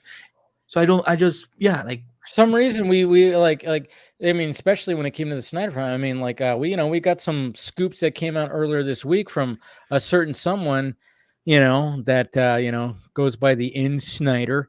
Yeah, and the fact that people were believing like so many things. I'm like, hey, are we, you know, it was the Jurassic League thing. Yeah. And I was like, okay, first off, remember when we used to not believe when this guy, because he doesn't have like he's not batting 1,000. And all of a sudden, like now you guys are just believing everything he's saying. And then, but then at the same time, I'm like, okay, so if this is actually true, there's a Jurassic League. I'm saying it's probably going to be a small animated film that's going to go on like Max or something like that. It's something you don't have to watch. It's like, come on, can we relax? Let's pull it back a little bit. I think that story in particular got more attention than it would have naturally, because you know, it's a dumb idea, but it's like, I could see how that could be marketed to kids. That got more attention because of the Batman Beyond scrap project that had happened earlier. Too. It was bad time. That comparison I found. First of all, sorry, Paul. No, that's okay. That wouldn't have been marketed to kids because the comics are fucking gruesome. I don't know if you read them. I saw when it came out, but I did not go out and get dude. it. Oh, so they're actually R-rated? They are very violent, and it's they even had the human tree, just like Zack Snyder does in 300. They had wow, I didn't know that. No, it is. It's not. I thought it was like a almost kid friendly. Oh, I didn't. God, no. I think it's also really easy. So kid friendly than when you hear no. It's also super easy to put something out like that, given who's head of DC Studios right now. Like James Gunn is part of that. He likes that quirky, goofy, fucking Creature Commandos. Creature Commandos, right? And then you look at something like Jurassic League, and it's like, oh yeah, James Gunn would totally be right up his alley. The assumption is there automatically, but it's like, we're getting this information from who? A rat like Jeff Snyder? Like, come on, exactly. let's not take it with a grain of actual salt here. I don't give a damn. I wouldn't take shit. I don't care how much him and John Rocha want to push the idea that Andy Muschietti is not directing Brave and the Bold, and then not even a day later, not even a day later, Snyder's like, oh yeah, he's totally directing Brave. It's like, motherfucker, shut up. You don't know. Pulled it back. Pulled it right back. Pulled it back. And it's like because he legitimately doesn't know. That dude is you know what? I'm gonna shut up. I'm just gonna. No, he's full of shit. You can say it. He's a punk. He's a fucking punk, dude. Can I just speak for the gays for a second? When he rages, it's kind of hot. I'm not gonna lie. Oh wow. Like when he goes on his rant, I'm like, I thought you were talking about. I thought you were talking about Snyder. I'm like, okay, good. Who are you talking about, Andy? Hey, It's like- welcome back, William. Whoa. Yeah, Jeff. I'm talking about Lip. You know, when he Oh, goes on okay. his rants, I'm just kind of like, you know, No, that's good. I just do not like people like him. I don't like Daniel Richmond. I don't like any of these fucking scoopers who act like they have it all down pat. And it's like, no, you don't. Dude. And certain people take their word at face value. And I'm just like, we need to stop this right now. Like Andy's point with Spider-Man 4. Nobody knows what the fuck the plot that movie is except for the people writing it, Kevin Feige and probably Amy Pascal. That's about it. Yep. It's we've gotten to the point where now we're like people are just believing everything now. It used to not be like that, where it's like, and I'm like, wait, I think we've lost our way. I mean, but I'll even catch myself doing that sometimes. But oh man, what was I gonna say? I was gonna say something. but like when you talk about these things, you say rumored, reportedly, allegedly. You're Allegedly, not going no, like, not people put it as facts. Like that piece about Merced, that's her name, right? Yeah. Isabella Merced. Yeah. It was the BDI fuck who Aaron, whatever the fuck his last name is. He did a video and he just started talking. Yeah, he started talking about it like it was a fact, and he had to retract. Like, motherfucker, you have a YouTube channel. You have the time to do the research before you turn on the camera. He doesn't want to because it went against James Gunn and the DCU. But it's something that was gonna go. Yeah, that was supposed to quote unquote hurt James Gunn in his production. So he just didn't. It was just researching the facts. It was an afterthought. Nah, like if it goes with your narrative, why research the facts? Why even bother? Yeah, why even bother? But you know, both people seem to be so interested these days in, you know, like just negative stories and negative experiences and whatnot. It's kind of like that's why, like, yes, it obviously, you know, the thing that was said about Isabel was made up. But it's like, of course, people would believe it because for some reason that's what's driving clicks right now. Like they want everyone wants to hear scandal and gossip and tea and this is why it's good that James Gunn can come out and debunk it. Yeah, like he doesn't have to debunk it. You know, stop responding to people asking about Batman. Yeah, you know, there's certain things where I'm like, pull it back, but like there's certain things it's like yes. But when he debunked that Superman AI costume thing, today, I was like, it's like James, relax, just film your movie. You just had all you had to say was like, yeah, it's fake, and then walked away. But he did not. You know what? One of these days, I just want him to say, no, okay, thanks, bye. Like he'll go off. He would have fucking I love this level of pettiness. Like, all right, let me fucking be petty. Now. Grace Randolph has tried to like scoop the plot of Superman Legacy, and he's been like, yeah, no, that's not it. Like twice. I'm kind of hoping that he planted like a fake source that is specifically leaking things to her, so that she will go on her little, you know, whatever. Oh man, that is something. You know what? I mean, we've suspected that he has even burner accounts that he responds to just to put it out there. I'm sure. Some people go like, why is he responding to this right here? He uses my account, so you know. Yeah, I mean, you know what? I always looked at it like, hey, if you're gonna like use burner accounts to respawn with information that people are gonna use and get some things out there that you want to get out there, fine. Whatever, do it, you know, keep the hype up. And you know, I mean, again, utilize the social media space, because I mean, we got that. I mean, look at what Rachel Brosnahan posted last night. Oh, God bless her soul, dude. I mean, I'm falling in love with her every time I see her. Right? More and more. And you know what? And I even said it on Film Junkie Live. I was like, I mean, there's a chance that she might be our best live action Lois. I know I'm not supposed to say that because, you know, it's blasphemy. But we want that to be, though. I always want the next version to be better. Exactly. We always want better. And we can still love everything that's come before. Andy, you said it so beautifully. Because I was looking at your beautiful face, so I was inspired. Oh, there it is. But yes, I won't play the music because copyright. Even obviously for 10 seconds, you're not allowed to. I'm not gonna risk it. I think it's 3 seconds. It's such a recognizable. It's such a recognizable score, and that's why everybody uses it. I know people are. I mean, I was even having somebody in my mention say like, I was tired of the John Williams score. I'm like, yeah, but it's the score that you know Superman from. Yes, I get it. Hans Zimmer score. That's my choice. I love his Superman score. But if you were to play that in a fucking crowd. No, you know, It's good a lot of business to people use would a not John Williams know score. who that is. But if you play the John Williams score, people are like, "Oh, that's a Superman score, right?" You know, that's the thing. But I mean, it was just kind of cool. It's like, you know, Well, this hey, video had music here I to am. it. I didn't know that. Yeah, and there's, you know, oh, there we go. Here a little bit of it. Oh wow. How Yeah. about My that? heart jumped for a And second. then there they are. is. Come Look on. Look at him wearing the flannel. Yes, he's wearing a flannel. He's, you know, and I love that he's wearing a beanie, so we don't see his Superman hair. What if he has a specific cut? Yeah, I know he's got a curl. And Oh my god, everything can you like that. imagine if those fucking Superman fanatics started bitching about like, where's the fucking curl? And the spit Yeah. curl. But see, If they do that, I will literally mute those terms on I Twitter. hated. Well, I remember- I love Brandon Routh. I hated his fucking movie because he got fucked with. I'm not blaming it on him. blame But I Brian Singer. But Yeah, yeah, Bryan Singer, of course. But I hated that he had a spit curl all fucking like perfectly curled. I was like, why? He Yeah, it looked was so why? plastic in that movie. That's why, like, when he came back for Crisis, and you know, and he got his own costume. Yeah, and again, little He got a redemption story redemption. He there. got a redemption. Yeah. yeah. That's what I liked. Like when it came to Cavill, it's like they didn't really have the curl, but then some, like especially in BVS, it's like when his hair got like wet and he was fighting Batman, the curl naturally You like saw it, formed. yeah. And it was like Mm. that was perfect way to do it right there. Yeah. But anyways, this Also, is how an cool is adorable- that? You know, Mr. Nicholas Hoult, he's promoting Creature Commandos. I know he's got a Creature I Commandos want that shirt shirt. on. Yeah. I want that shirt, and I literally James made me disappointed when the one time he answers me on It'll thread. come out. You gotta be patient, Andy. Yeah. It'll come And out. no, he said like, oh, there will be like merchandise like this, but this was specifically made for the cast. I'm just like, Oh, I didn't know that. Like, I want that specific shirt. Yeah. So hopefully he does. But yeah. Yeah, I love the That Clark. was I good. love And look he at went that. plaid. God damn it. She's so Look at adorable. that. God damn it. She's so adorable. But yeah, Your clothes is gonna. This clothes is gonna be fucking hot. she is. Well, yeah, of course. Look at that. No, I Her? said clothes. The shirt. Her? Yes. Him? I don't know. You're Excuse- so, I you're beg, so I beg iffy your about fucking him. pardon. I'm. Oh Uh-huh. man. Oh, As- here as- we go. Mhm. Here we go. What?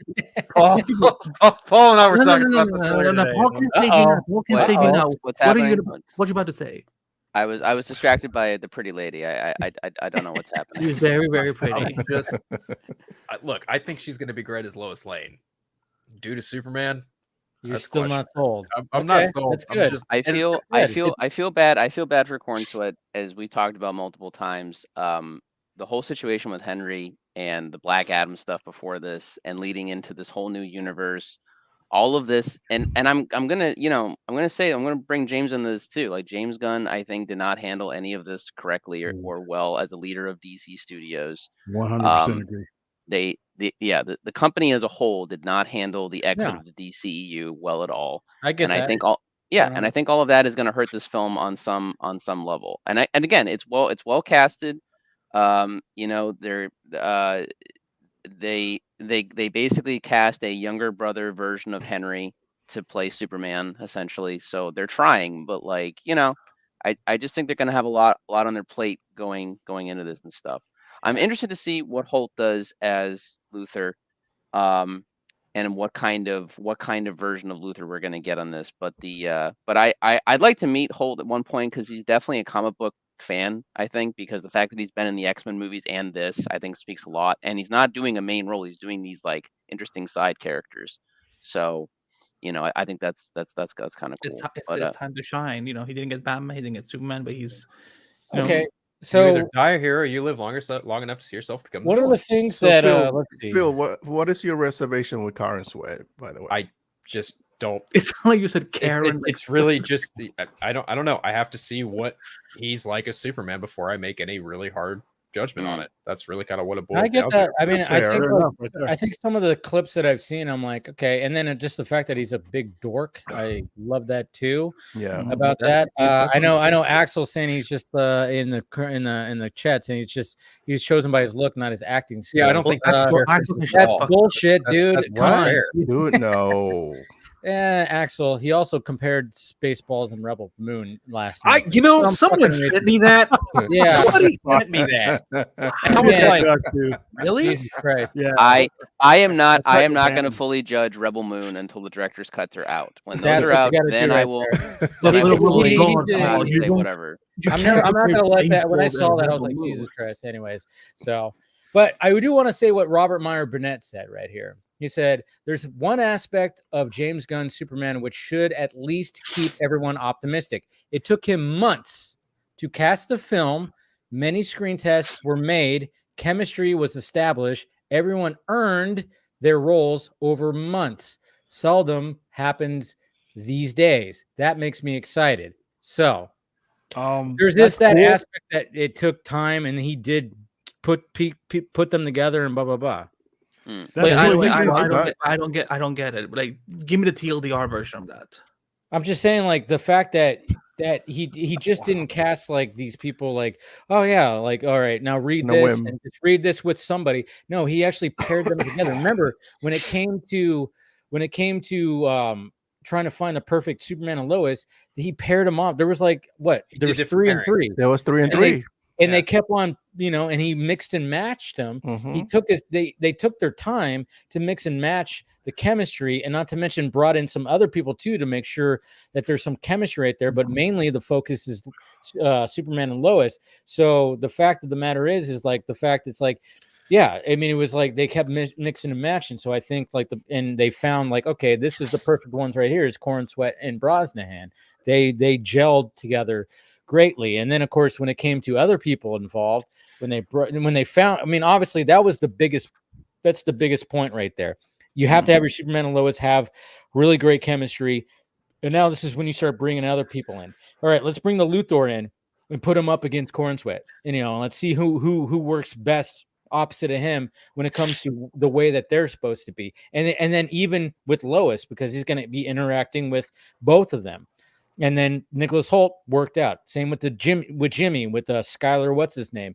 It just seems like that they just took their time. Like, all right, we got to pair the, we got to, that's what he's basically saying. Is like, I'm glad that James Gunn did the job of a filmmaker properly. Yeah, like I don't know what Robert is trying to blow up here. I'm like, yeah, like they did the thing right. Like, yeah, I mean, but I'm not gonna give any massive extra points to James for just doing what he's supposed to do. Sometimes there's some directors that write a movie with somebody in mind, and I think that's doing a disservice to the film. Sometimes they hit it out of the park because Matt Reeves wrote that movie with Robert Pattinson in mind. Todd Phillips and Joker. He wrote it with Joaquin Phoenix in mind. With Joaquin Phoenix in mind, and it works a lot of times. Don't get me wrong. I'm not saying that process is wrong, but when you write a character, it's just like comic books. You read it, you're reading them, and you have this idea in your mind how that character is really operating. So I think writing the script and then putting the pieces together, to me, is a more satisfying process. Knowing that, okay, this is what it's going to look like in screen. We wouldn't. This wouldn't even be a thing. None of the stuff that's going to coming together to make this movie in a vacuum wouldn't mean anything. If not, and you can't deny it. People can tell people to move on all you want. You can't deny the mismanagement that they're fighting against. They're having to fight battles that normally if you had done things right, you wouldn't have to be fighting. There are people who are going to be put a lot of hard work in this movie, James Gunn included. But the undeniable situation is that the situation was mismanaged partly by him from the get-go, and Zazoff and DeLuca and how they handle it. And sometimes if that's until the movie comes out, that's valid criticism of them. I agree with you that it was poorly managed. But let me ask you something. Why would you have done to the point where it would give a satisfying end and send off these people on the merry way, without having a fandom still lingering and asking for more? Oh, I'll give you an answer to that. I'm glad you asked me that, because here's the thing. Go ahead, William. I'll go after you. This when you talk about the fandom, you're never gonna make your money off of any extreme. No matter what, you're going to make your money down the middle. Sure. So the fandom, listen, I'm to an extreme, and some of these guys I agree with. They're some of them go a little bit further, one way or another. But that's not where your money is. Your money in anything you do is down the middle with the moderates. So I think you could have parlayed with the moderates. And I could say, I personally, this is just me, would have done a Kingdom Come movie so that the last memories that you have of these people that you've spent 9 years with, even as Joe Average, not the extremist, is a positive one. And I would have interwoven that into this new thing. I think that when they came in, it was just a rush to make people forget things instead of you never, just because you're reaching for one customer, you never want to let this one down. You got to get greedy. Okay. You got to take all the money. You never want to say, hey, we're going on this road. Goodbye to you. I still want your money. I want this money. And you have to, if you're running a company, you have to find a way to make it work. Even if you're going in a new direction, you still have to explain to somebody, even if it's just a guy who's just walked away from you so long because the way you treated him for 5 years, he can no longer hear you now. But you want that guy back. So you're saying they were already poised to start a brand new universe, and you wanted them to do another film, a Kingdom Come type of film, to give them a send off, and then started it. Is that what I'm hearing? Yeah, and here's the reason why you do that, because we're not just talking about the fans that are watching now. We're not just talking about the 3% of people that are on the internet that everybody thinks runs the world. And we're not just talking about just the people who may be coming in a couple of months. You're talking about your entire library. Now, if you're selling a house, all right, you're selling your house to new people.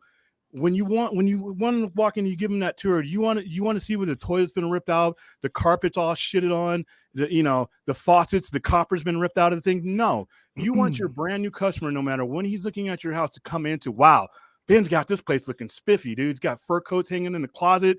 He's got the heart-shaped bed. He's got this. I want to stay here. But you don't want a messed up, disorganized, disjointed piece of thing. When I come into HBO Max, and I'm still calling it HBO Max, or when I come into the DC IP, I want to see all that stuff smooth transition, because I'm just going to stop at your movie. I only got one James Gunn movie. You want me in that house for as long as you keep me in that house, and you want everything to look neat. Right now, when you look at DC the last 5 or 7 years, it's sloppy. It's sloppy, and you're wanting me to buy something from you new when I'm looking at what you've been selling. So at the very least, the last impressions that you should have of all those characters, even if it's just one movie, was a Kingdom Come type of situation, and that transitions into what you're doing. Right. That's William, just one way. But you said that this universe has been trashed for the last 7 years. You're saying that one movie would have made a difference? But you are what your resume is, though. But see, this is what I mean. I get what you're saying. You're not going to get the benefit of the doubt. Right, but you're right, because a movie can be anything. It could have been amazing, but it could have been another dud. Then they would have left the whole universe at another dud. You're always going to take that risk. You're taking that risk with this movie. Okay, but Legacy could be a dud. Okay, so why not take the risk with something brand new instead of taking the risk or expensive risk? Okay, I got a question for you, Ben. Why should I buy shit from somebody who has a resume that they have? Very good point. Why would I buy something? Why would I buy something from something that's already proven to be bad or is already on the downward? But now you're getting into the subjectiveness of it, though. Oh, because no, that's not subjective. It's not universally. You asked me a question, and I gave you a hypothetical you just returned it with a question, is what you did. But that's fine. But once again, this uphill, I didn't create it. People can act like it's not there. It's there. It's there for a reason. I'm not saying that it's not there. I think we're going off the subject. I think with that, this go ahead, Phil. Earned the situation. They earned the I'm running the show. Go ahead, Phil. to answer Ben's question very specifically, yeah. Post Black Adam, James Gunn's announced as head of DC. He announces his plan, right? If the year of 2023, what do you do to wrap up the DCEU? My answer is simple. You swap the release dates of Flash and Aquaman, release a different cut of Aquaman than what we got. Number one, closer to James Gunn's cut, James Wan. Then you end the Flash with him meeting Michael Keaton's Batman, Henry Cavill Superman, Gal Gadot Wonder Woman, George Clooney, or even whichever one. I don't care. Michael Keaton or George Clooney. I really don't give a fuck. Him realizing, oh, damn, the universe is all fucked up. Runs into a speed of light into the Speed Force, and bam, that's how you open up the new universe. End of conversation. That's a Anything good. That's a Flashpoint good paradox. idea, they did. but that still leaves the door open to wait. There's still this Snyderverse exists somewhere else. We're You're gonna not get it back wrong, one but day. at the same time, if you look at what they did with Flashpoint and how they transitioned from Flashpoint in the yeah, DC but that's a whole different universe. Okay, True, but I see what you're saying. I'm just saying from a conceptual standpoint, Yes, it, you're right. it falls in line with how these characters I'm operate. I'm with you 1,000%. That's kind of I'm- where I would go with it, because especially if Yeah. James Gunn is going to be like, "Hey, I'm doing a whole new thing." The Flash is the reset. He explicitly said the Flash movie is a It's the fucking reset. Mhm. And if you're going to do that, and as decent as the effects were, I'm going to use that word very loosely because the effects in that movie were decent at best. Questionable, right? Like, I would have taken more time to polish that movie up as opposed to Aquaman. That movie definitely needed more time to polish on special effects, and putting it in a December slot probably would have benefited more than a summer movie slot. Aquaman, I can Yeah, honestly, go along swapping would those have been better. movies for definitely. Yeah, I'm But- I'm both on very much on Williams' side of things and how he's been putting it out there in terms of how the studio is doing it. But I also understand Ben's side of things. At this rate, if you're looking at it, if you're coming at it fresh, you basically have to look at it as if these movies, to a degree, or at least in the way the executives see them, they're basically fast food. And if you're going to a fast food restaurant, let's say Pizza Hut. Now, Pizza Hut was dominating in the 90s, right? But then Pizza Hut has kind of gone off a little bit. And Pizza Hut stuff lately has been kind of coming out, and it's not going great. The new stuff they keep coming out with is just it's not living up to your expectations, and they don't really know how to pivot, right? And then one day they come out with like a new thing, and they say, "Oh, this is going to be different. This is going to be it." Now, again, people are gonna be outside the restaurant, and they're gonna say, "I don't know, man. It's been shit for a long time. I don't want to go in there and waste the money. I don't want to do this." But you might have a guy like Ben who's like, "All right, you know what? I'm gonna go in there. I'm gonna try that out." Now, really, we're just at the cusp. We don't know if that new pizza is going to be great and bring us back to times that we remember, or if it's going to give us diarrhea and we have to figure out I how just the want rest to say of for our the night's going to record, go. I love Pizza Hut. Like, Yeah, no, they- I love Pizza Hut too. I'm just like, yeah. you know, Well, I like the wings. yeah. But see, that's the thing. Like growing up, in Pizza Hut, growing up and going to Pizza Hut was like it was an event. Like you went to the It went was. to honestly, Pizza Hut and my family- Blockbuster. My Yes. family Yeah. was. It was because like you went to the building was designed The like heck? the logo, and it was all about the buffet. And then I remember going there for book fair, and I would get like a Dude. free thing because I Oh, was yeah. reading books and all that stuff. And it was like it was an event. You got your own personal pizza and everything like that. It was an event, and now like they fucked up so bad that now Yeah. you drive around and you see like all these restaurants or whatever the hell, and you go, that used to be a Pizza Hut. Look at the Yep. design in the Yeah. building, and it's no longer that. Yeah. They've gotten so bad that, and I've looked this Can't up, stand it. in certain restaurants around the country, they are actually converting the Pizza Huts back to how they used to look in the 90s and early 2000s. Ooh, Like salad I bar? remember when yeah. No shit. And honestly, like what's DC doing right now?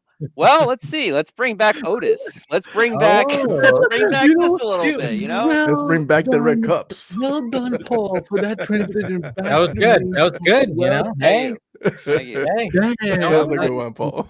Yeah. Keyword But is still, credibility. Because I was Credibility. like, Yeah. I'm But like, the thing why is- would Pizza- and then I'm with William. It's about credibility. It's about Yes. building up your reputation. That still Yeah. doesn't mean that people aren't gonna probably give the new pizza a chance. That's Yes. probably what people of everyone. Look, I was telling Phil, I saw the post. I didn't post about it, but in my comic group on Facebook, my other buddy who is more optimistic than I am. I'm the Batman of the group. He's the Superman. He's always optimistic. He posted the thing, and he's like, "Hey, this means more Superman movies." So you're in Meanwhile- your BTS era right now. You haven't gone to your Snyder Cut era where you say, hope Alfred, raise Alfred, Yeah. raise. But this guy is a friend of mine, and he is, he loves Henry Cavill's Superman, and he loved the Snyder Cut. Like he was in tears by the end of it because he loved the death and return of Superman. So seeing that come to fruition finally after so many years after BVS Ultimate, like he loved that movie. So to say that he wants to give that movie a chance, would be almost unrealistic. But he's optimistic. He wants us to see Superman again. But me, I'm not like that. I'm more like on the fence. Okay, and one of the things that I've been talking about, and a lot of people have been talking about, is the fact that it's like bringing it back. It's like, okay, bring it back, but don't bring it all the way back. Find that balance in between. There's got to be a balance between Donner and Snyder. That's what I've always said. And I remember even Ben's favorite girl, Grace. No, but but she did mention when I saw a clip.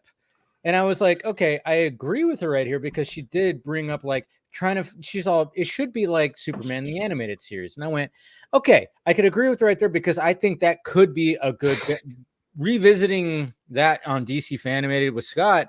I'm like going, okay, yeah, this could be where that balance is because it's a little Donner, but it's also it's not. Darker. It's something different. It's a little darker. There's some darker things that are in there. So I actually agreed. I'm like, yeah, Superman the anime series could be like a perfect way to like a style, just the way that is could work for it. But yeah, he's just got to find that balance. And to be honest, I mean, with this reveal of the logo and the texture that it had, I'm like, okay, that's a little Snyder, and people were saying that. And I'm like, okay, cool. I just really hope that Gunn really is kind of going like, all right, I want to bring what Donner had and just the whole, again, the legacy of Superman and bring it into the 2025, but also it's not going to be like a happy-go-lucky jokey that's what I'm hoping for. I know it's Gunn and he's going to have there's going to be jokes in there, and I know I'm not going to like them,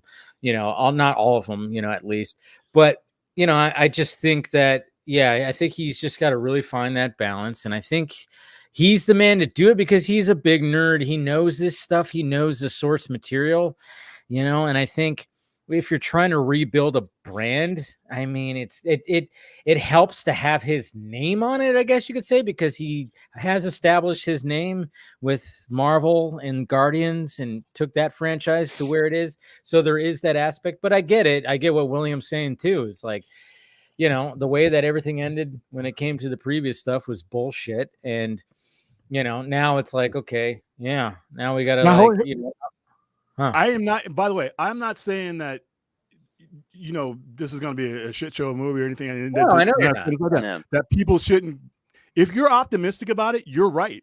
If you're hyped about it, you're right. If you're hopeful about it, you're right. But if you're skeptical, you're right. If you're pessimistic, everybody's right. You're right. Yes. Because you're right. You're right. It's okay to be optimistically cautious. That's what we're trying to say. Yeah. Isn't the saying cautiously optimistic? Not optimistic. Wait, what did you say, Paul? I'm saying it's okay to be optimistic, like, oh, this could be good, but also still be cautious. Because you're like, I don't know yet. And I think that's how a lot of us feel, to be honest. All of us here, I feel like that. Yeah. Because I'm like, I've always said, I'm like, is there a lot riding on James Gunn's shoulders? Absolutely. Oh yeah. This could be a whole. I mean, there's a lot riding here, but what I've seen, most of it, I've been going, okay, you are selling this to me, sir. Like the things, casting and stuff that you've been doing. Okay, you're selling me on this, but still, I'm still kind of going like, good luck. I'm like fucking Morgan Freeman in Dark Knight good going, luck. Good luck. The reason I'm most nervous about when it comes to all this DC Studio stuff, it's more so that I'm more worried about David Zaslav's, happy Reign of Terror. Trigger happy fingers, because it's like they could be shooting for 4 months now, and then he's just like, you know what, my fifth personality is telling me to scrap this. He won't do that. He won't do that with this one. There's no way. I don't think so. Yeah. Or he gets replaced, or he leaves. Has he done that with any tempo movie? He might be gone by May. Who knows? Oh, right? Nothing he's created. Nothing he's created. Yeah, but like I said, I don't think he's going to be there by the time this movie is released. Oh, I don't think so either. I don't either. Right off into the sunset. I don't think so either, and I don't think that DCU is going to get blown up into pieces if it gets sold to anybody else. The smartest thing David Zaslav did was make DC Studios its own fucking entity. Yes. That is the smartest thing that guy ever did. Pretty much. Let's go for 1 point versus 666 bad points. Hey, I never said he was batting 1,000. New sheriff always pick new deputies. New sheriffs always pick new deputies. We're here talking about this because Sure. a new sheriff came and picked his new deputy. So for anybody that thinks it can't happen, see, that's where I'm most worried about. Listen, the movie's going to be what it is. But like I said, before I jump into that pool and I'm like, damn, this I remember last time I got excited and I'm jumping in and then here's a new guy coming in saying, hey, everything's going to be okay. If you like this, we're going to continue it. And then all of a sudden, like I said, every new guy brings in because they're egotistical that way. They I think it believe that they can depends. do I think better we than the talked last about guy. this 2 weeks ago. I think we're going back in circles, man. But it's not going away. I think it They're very depends. circular conversations, that's for sure. Yeah, I think it depends who buys them. Like I cannot imagine. Let's say they mentioned Microsoft might be one of the buyers, right? Let's say Microsoft buys Warner Brothers, and they see that James Gunn, who has a great batting average, and has this entire universe already mapped out, and you think they're not gonna come in and say, wait, you already have this thing already mapped out, you already have this Superman legacy jack shit to them. That's what ego is. You When could you're be the right. alpha, You when could be you're the right. alpha and you're sitting in the corner Bear office with me and one there's only second. Bear with me one or one two second. people. You could be absolutely 100% right, but you could be absolutely fucking wrong. Show me the evidence where I'm wrong, though. Seriously. Well, there's no evidence that where's the history? Well, there's no evidence you're right either. Of what I'm saying, how are you being The only happy?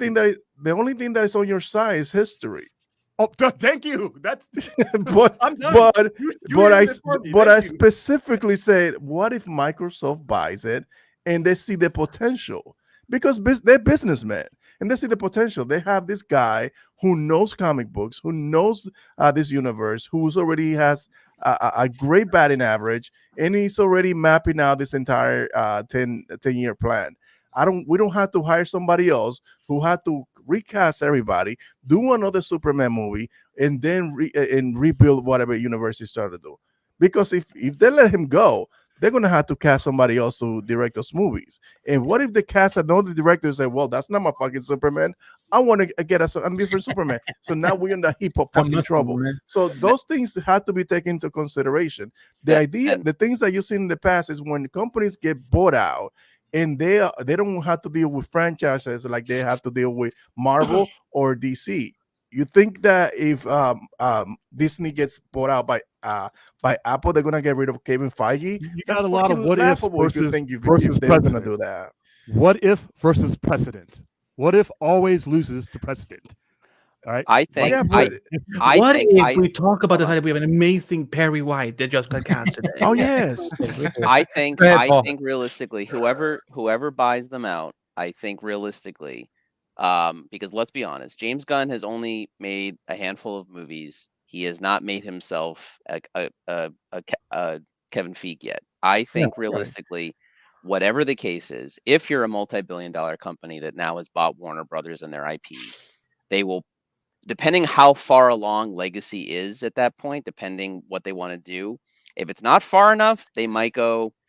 But if it's far enough along where it's just about done, and they're not doing a Zaslav move of just doing tax write-offs, they will probably let the movie happen to see how it plays, and if it does successfully enough, then they would probably continue with it to see how long assessment. See how long it could go. Yeah. But if it one isn't far long enough for them to even care, they might axe it. And then if it also just doesn't play or doesn't make what it needs to make, then they can be like, yeah, we got to start all over again. And they go from the ground up. I think Legacy is all over again. Yeah. I think Legacy is safe. It's the movies further down the line as far as, like I said. Well, they've always been on the block. They've always. When you're talking about how the mindset has worked historically, it's no matter how good the guy is there, it's not their guy. It's not their guy. And that's not always fair. It's not always right. And it would suck, but it's not their guy. This guy could have done a great job, but I'm coming in with my guy. That's the way every day, as we speak, it's happening. So let me you own. I'm sure you think you have your own business. Let's say that you have you're taking over a company, right? And you have a sales guy in your company. And this sales guy is pretty good, but the sales guy for the new company has done triple the sales the guy that you are bringing in. Who are you keeping? Are you keeping your guy because of ego, because it's your guy, or are you gonna do the business decision of keeping the guy who's bringing bigger, triple the revenue? Okay, the one time I did purchase a company and do that, I bought in my guy, and here's why. I bought that ask company. you a specific Here's the question. I'm giving you a specific answer. All right, it all depends on how well I know my guy and what I think my guy can do, and where I want to take the company. That guy who's doing triple sales, great. I got confidence. I'm buying this company for one. And I got confidence in the guy that I'm working with all the time. We know where we want to take the company. That guy might be great, but it's not my vision for the company. I'm buying that company to fold it into my vision. A lot of this is about vision. Like I said, and I'm not saying it's right or it's fair. All I'm saying is that it happens, and it happens enough to the point where it makes me wary about going to the future.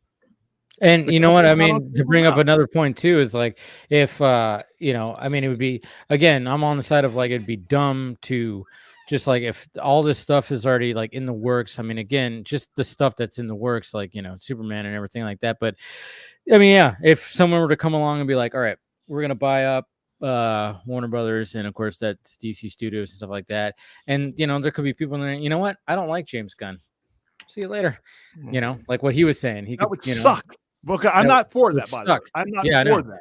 But don't get me wrong. But in the business world, there could be something stupid that would be like that. And it would be dumb, because it's like, if you already have somebody who is established in that, and you're just like, you know what? I don't like his hair. It could be just something. I mean, we're talking his about wife. we're His talking about the guy who got like it. fired from Disney over some shit that happened on Twitter over a fucking decade ago. Yeah. And that was I mean, that's the thing. dumb. Like, it's touchy, but at least right now we could go, okay, everything seems to be on track, and there's buzz on the internet. There's buzz, at least for it, with the logo and what Brosnan posted. I mean, it seems like there is buzz. There is buzz no matter what. But yeah, I mean, hopefully it goes through, because I want to see this movie. I mean, everything I've seen from it just seems like, or most of it, it's like I'm just kind of going like, all right, I want to see what he does, and hopefully finds that balance between Donner and Snyder. I want to get to the rest of the slate, because this movie doesn't mean as much to me as the other stuff that he announced. True. The Paradise Lost, I'm down for that. I'm down for the Green Lantern show. That was a good idea, I thought. The Swamp Thing show. So for me, I wanted to. I can deal with all the Superman stuff, but my thing is, like I said, getting to all that stuff, and that stuff that's a 4 or 5 year type of deal, because it takes time to make that stuff. I don't want to get all primed for that stuff and then have this happen. But that stuff, it's Creature Commandos. I'm like, okay, somebody's out there's going to watch that. It's not going to be me, but there's plenty of stuff on his slate to where I'm like, that's intriguing. I'm excited for Booster Gold. Booster Gold too, yes. Which apparently, according to another scoop, it's already been cast and ready. Bullshit. Bullshit. Oh man, I gotta back off. If he don't announce it, I'm not. It's not. Yeah. I don't believe it unless he says it. I mean, when he brings his announcement, then it's the way I look at it. I'm like, this past year after the announcement, it seems like it's like, okay, things have probably. To be honest, I think that there is a Supergirl director already. They just haven't announced it yet. 100%. I think, yeah, because they probably would have to be involved, because. Yeah. So I think like when people are like doing all that shit, and then they even, it's kind of funny, because again, I just go like, guys, can we, pump the brakes, especially in the Snyder fandom, because like this just reminds me of like when Zach cast Wonder Woman. Was there a director for Wonder Woman yet? No. Zach had a whole different backstory that he wrote for her and had a filler thing until they got that director. So it's like, again, people in the fandom, let's not be hypocrites when it comes to this kind of stuff. But at the same time, I just like go, okay, I think that they have a director for Supergirl already, but it just hasn't been announced yet. I don't know when they're going to announce it. Maybe they'll wait till a Comic-Con or a DC fandom if they bring that back, because James Gunn's even teased that, because somebody asked him like, are you going to announce more stuff like Comic-Con or whatever the hell? And he goes, is that only 2 choices? I was like, yeah, I love that. That's one. Amen. All right. Yeah. You can announce stuff at other places besides. I'm sick and tired of San Diego Comic-Con.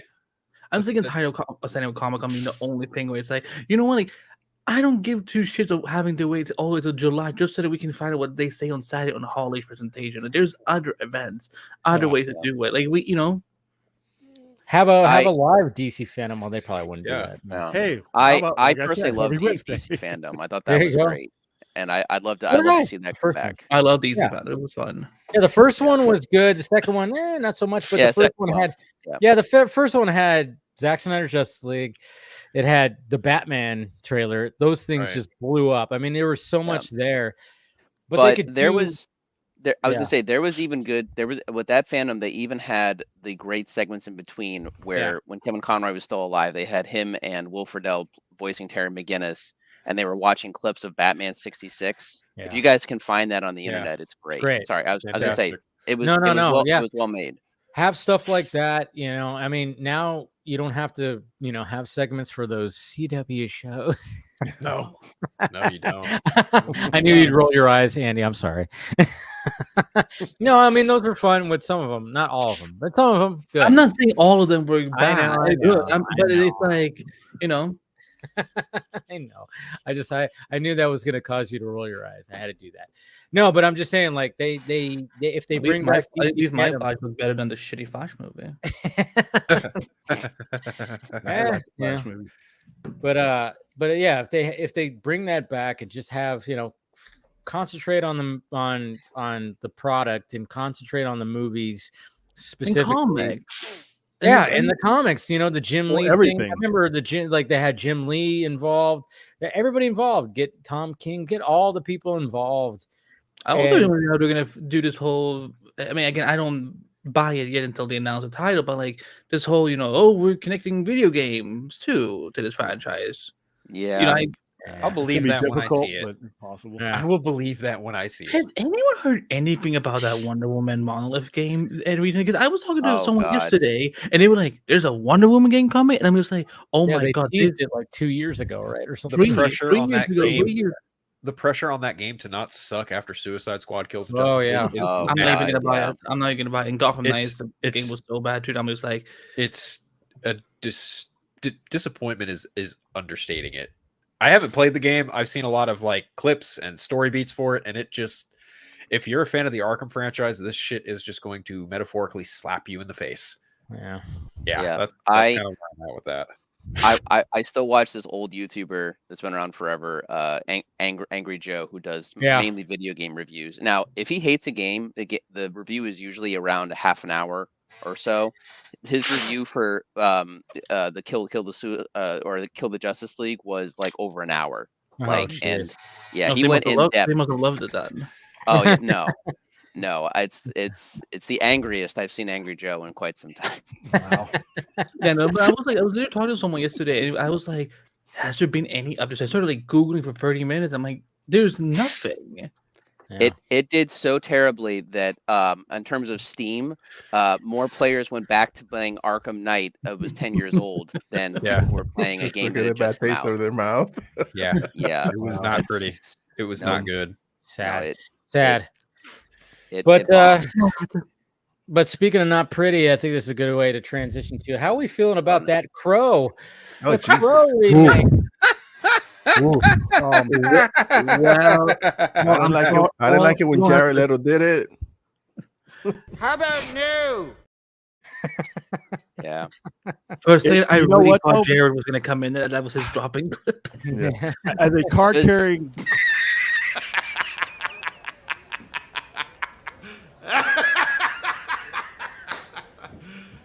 You serious? As Sorry, I started quoting. cult member of the original. I mean, I met J.O. Barr. I have one of his. I have the Crow signed by him. I met him at a convention. I followed it ever since. Most people who saw the Crow in 1994 didn't even know it was a comic book character. That's dope. Wow. They knew that Brandon Lee. I hate saying this. I hate saying this because I love the Crow. That movie wouldn't have made the money it did if he hadn't passed away during the movie. And it was because there's so many eyes on there. But here's the thing: Yeah. Crow. Morbid, but It Tupac is wouldn't be this kick-ass big movie, if he though. would have. Yeah, and it sucks. Here's the problem with the Crow. It was more there were so many factors that made that movie what it was. The mid-90s, the alternative scene, that movie is the most driven by soundtrack movie I've seen in the last 30 some odd years.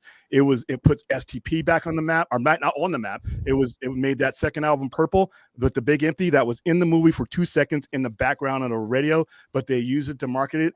It was a movie of its time. It was a time and place for it. And I don't think you can you can teleport that to 2024 because of the atmosphere. You can remake a movie, but you can't remake the atmosphere. And a lot of what The Crow was the atmosphere. That look of The Crow is, it wouldn't.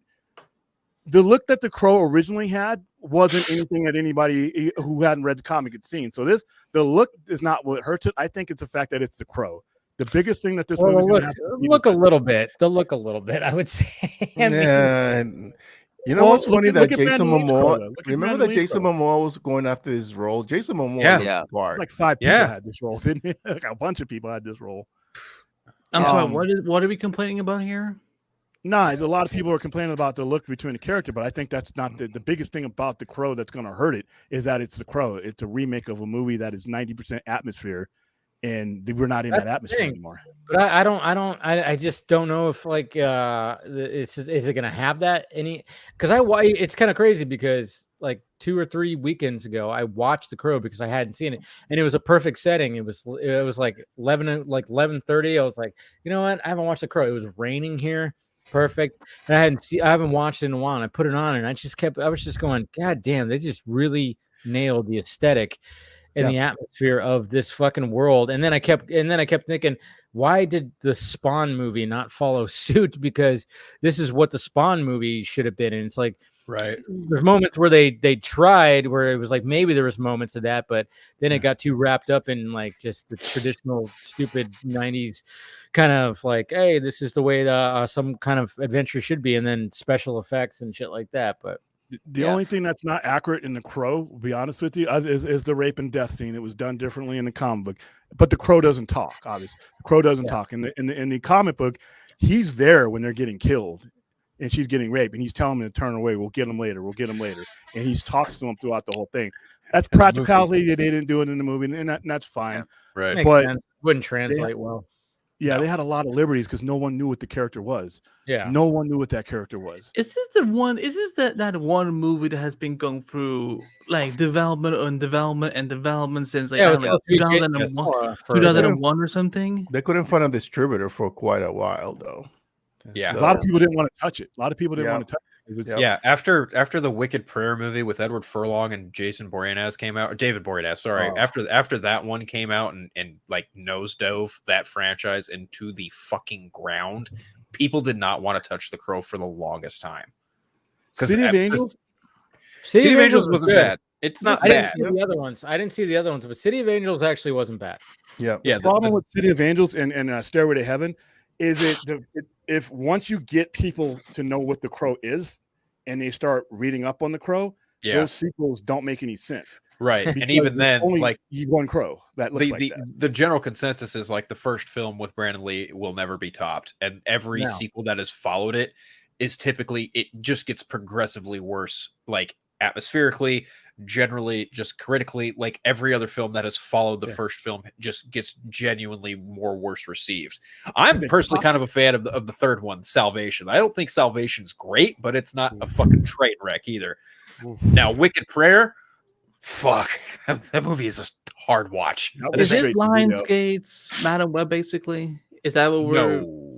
See, the problem with the Crow movies is if you follow the myth of the Crow, each sequel just basically tried to copy what Brandon Lee looked like. Yes. Brandon Lee looks like that because when he was resurrected, that was the first thing he saw when he entered his apartment, that mask. Each Crow, if you reach the kitchen sink press and the caliber press stuff, each Crow is supposed to have a different look indicative of the environment. There's a female one that comes from a Native American tribe that got wiped out along with her, and she looks like she does.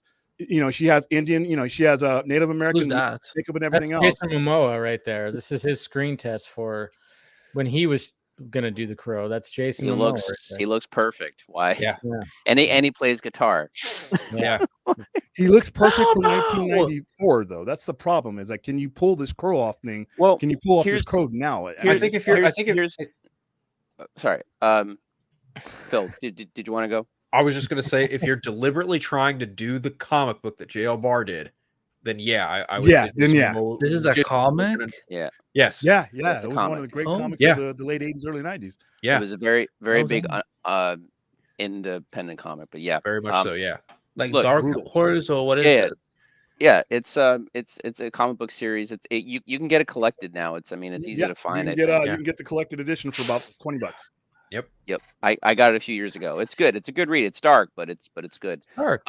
Look, here's the thing. Atmosphere can be recreated. I mean, you have fucking Dick Tracy that came out in the 1990s. I mean, Yeah. it's The not. movie. Yeah, it's not impossible to recreate the atmosphere. And if the story from the comic is emulating what the other movie was, if you need it to be in the 90s, then have it be in the 90s. That Just I would do have that. done. That would have been perfect. See, that's That the would thing. be That's what I was cool. actually gonna. I was sort of thinking about too. It's like it Yeah. doesn't have to be modern day.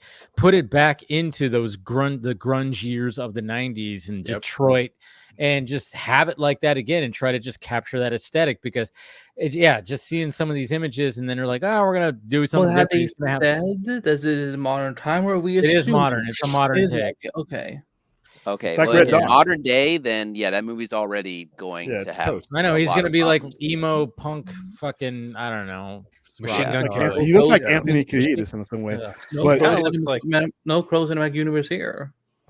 Yeah, it's gonna be like Red Dawn. I mean, Red Dawn in the 80s and Red Dawn remake. The biggest difference is Red Dawn is a Cold War movie. So when you make Yeah. it modern, you take away the Cold War. Yeah, no, they Or it like- went really from- missed the it point went of from that Russia to Or- Russian to Or like Korea? even now with the upcoming Roadhouse remake. Like Yeah. the modernization of it is the fact that now what is the main character's name? I'm blanking on it. Dalton. Patrick Swayze. Dalton, thank you, Dalton. Like he Patrick Swayze, yes, but like Dalton is now an MMA fighter, and it's played by Jake Gyllenhaal. It's like, oh yeah, I like Jake Gyllenhaal.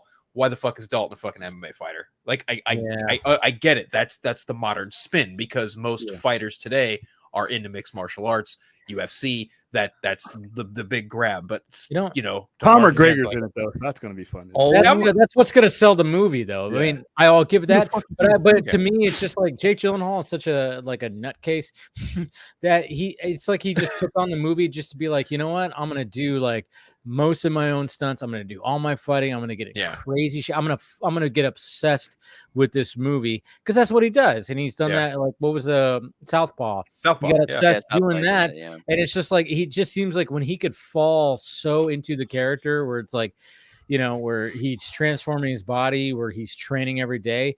It just seems like he just gets drawn to those kind of roles. But the movie could be a fucking shit sandwich. Who knows? It's Doug Liman. Doug Liman's not a bad director, but it is kind of funny with the whole kind of drama that's going on with that. It's like, Might be his last movie. Might be his last movie for a while. Yeah.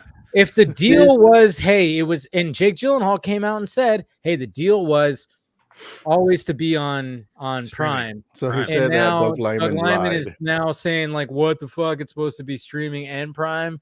Yeah, that's not good. When your main the guy that everybody knows, Jake Gyllenhaal, they don't know you, Doug. You're the director. I get it, but when the guy who stars in your movie comes out and goes, "Hey, the contract was this." He went on a crusade against streaming, but I'm like, Amazon. Listen, Amazon is not for the theaters. They want you on their site. Yes. So this movie gets Right. you on their site. So Yeah. that's not their war to fight. Yeah. This movie's been developed since 2008. I'm reading the Wikipedia page. This is the longest The Crow? nightmare. Yeah. The Crow? Yeah. That sounds about right. Because Sounds about right. Wicked Prayer was 2005, so that sounds about right. But in the case of Roadhouse, like I find it so funny that long time ago, Doug Liman was attached to Justice League Dark. I remember that. That's remember- I was gonna say I that, totally yeah. forgot Yeah. about that. That Oh, was wow. Yeah. that came and went a lot faster than Guillermo del Toro did on that project. And I was like, God, fuck yeah. you're so perfect for that. I Can know. you not remind me of the I know. dialogue? Jesus Christ. What Like, if they it would- bring back? What if they bring back Del Toro to do Dark? I'd love that. Justice I would love League, that. I would I absolutely will- love that. I will I was absolutely smart. love that James shit. Gunn's feet if he brings back Del Toro for Justice League Dark. Yeah. I don't. Okay, Right. we please don't. No one. No, Needs no, to, I'm, like, not, I'm kidding. Why would I kiss his feet? Good okay, lord. good. Dave, didn't you Okay, post something good, about somebody good. sucking toes or something like that? Oh yeah, that What? was something that happened at some school. What? That was Oh, yeah, I very- saw tweeted that. when I Oh, saw that was gross. Yo, Yeah. Yeah, I it was really quit. gross. Yo, like with the Willy Wonka Chocolate Factory experience. Oh like, this- yeah, there was that. Did you guys say? Hey, is that's it a good hard- is transition it for this- that. is I it had this that on my hard for list. people? Is it this hard for people to just be normal today? No, Nope, not in Christ. America. No. definitely That's not just normal. America. What this wasn't this not in America though? Was this somewhere else? Where was this? Glasgow. At? Wasn't it in Florida or something? I thought it was Glasgow. like, huh? Glasgow. It was Glasgow. It was yeah, so this Glasgow? was in America. Mhm. I'm gonna have to. I'm gonna call Greg. It wasn't. It wasn't. And they basically just chat GBT'd like this whole thing or something like that. Oh, the script for the play of Willy Wonka. Yeah, I Yeah. did read about this. Oh Yeah, my It God, was just yeah. like, Basically. hey, let's just put out this cast. What the fuck is? Well, that Oompa Loompa girl is going to become like a new meme format. She's because, totally. yes. a meme, right? She's Yeah. already been Oh, yeah. memed. Someone put Madame Web in it the other day, a few hours ago. I saw they put like her next to Oompa Loompa. And then you got this character called the Unknown. Like, what the hell is that? I did see Oh, someone tweeted that someone- Avengers 5 has now been titled Avengers the Unknown instead of Someone- Avengers the yeah. I saw Unknown. that too. Someone memed that, or the screenshot that character coming out from behind the glass and said, you know, new Doctor Doom, and I was like, I don't know what this is, but that's not right. I saw another one that they thought that my God, there's more. here's a new look at Sandman season 2. Look at this. Look at this. I mean, this is so frightening. My God. I mean, like, look at it. It's like, Yo, why do you freak out about it? Like, good lord. like it's not even a character. This is like county fair bad. What? Yeah, Right? it is. Look at this. No, don't insult county fairs, man. I love those. This is more like No, your this is own pop-up neighborhood carnival fair. bad. Yeah. I paid the ticket for this. This is pop-up It's not carnival as bad. bad. Holy this shit. is- Oh, yeah. How much- have to pay for that food over there? Where is this? How much did these people pay to Uh, go to this experience? Look at this. And that's the thing. It's like the kids didn't get chocolate. They got like gummy bears or something like that. Oh, jelly beans. Over to the right. Jelly beans. I don't know. Don't get those gummies mixed up. Oh look, it's a chocolate river. This is creepy, man. Oh my god. See, they couldn't even put Willy Wonka's name on the chocolate bar because it would probably be copyright. Yeah. Oh my If god. they wait 100 years, though, they can do just like Pooh Blood. That's Money. true when it gets public domain, right? Not 100. That movie's been out since the 70s. No, but the 80s. book's been out for a The while. book's been out for a while. They should This is just Uh, be sad. up on it. See, Oh, like I the can't kids wait look for at that it, just horror movie. What the hell is all that? Willy Wonka, Blood and Honey. I would not eat that food. No, I No. would I not. would stay away from Oh. that. Good Hey, speaking lord. of Madam Web, it's only 600 grand for making its budget back. Oh, fantastic! These That's people nice. deserve to be jailed for like this. This is traumatizing for these kids. Like, what the? Yeah.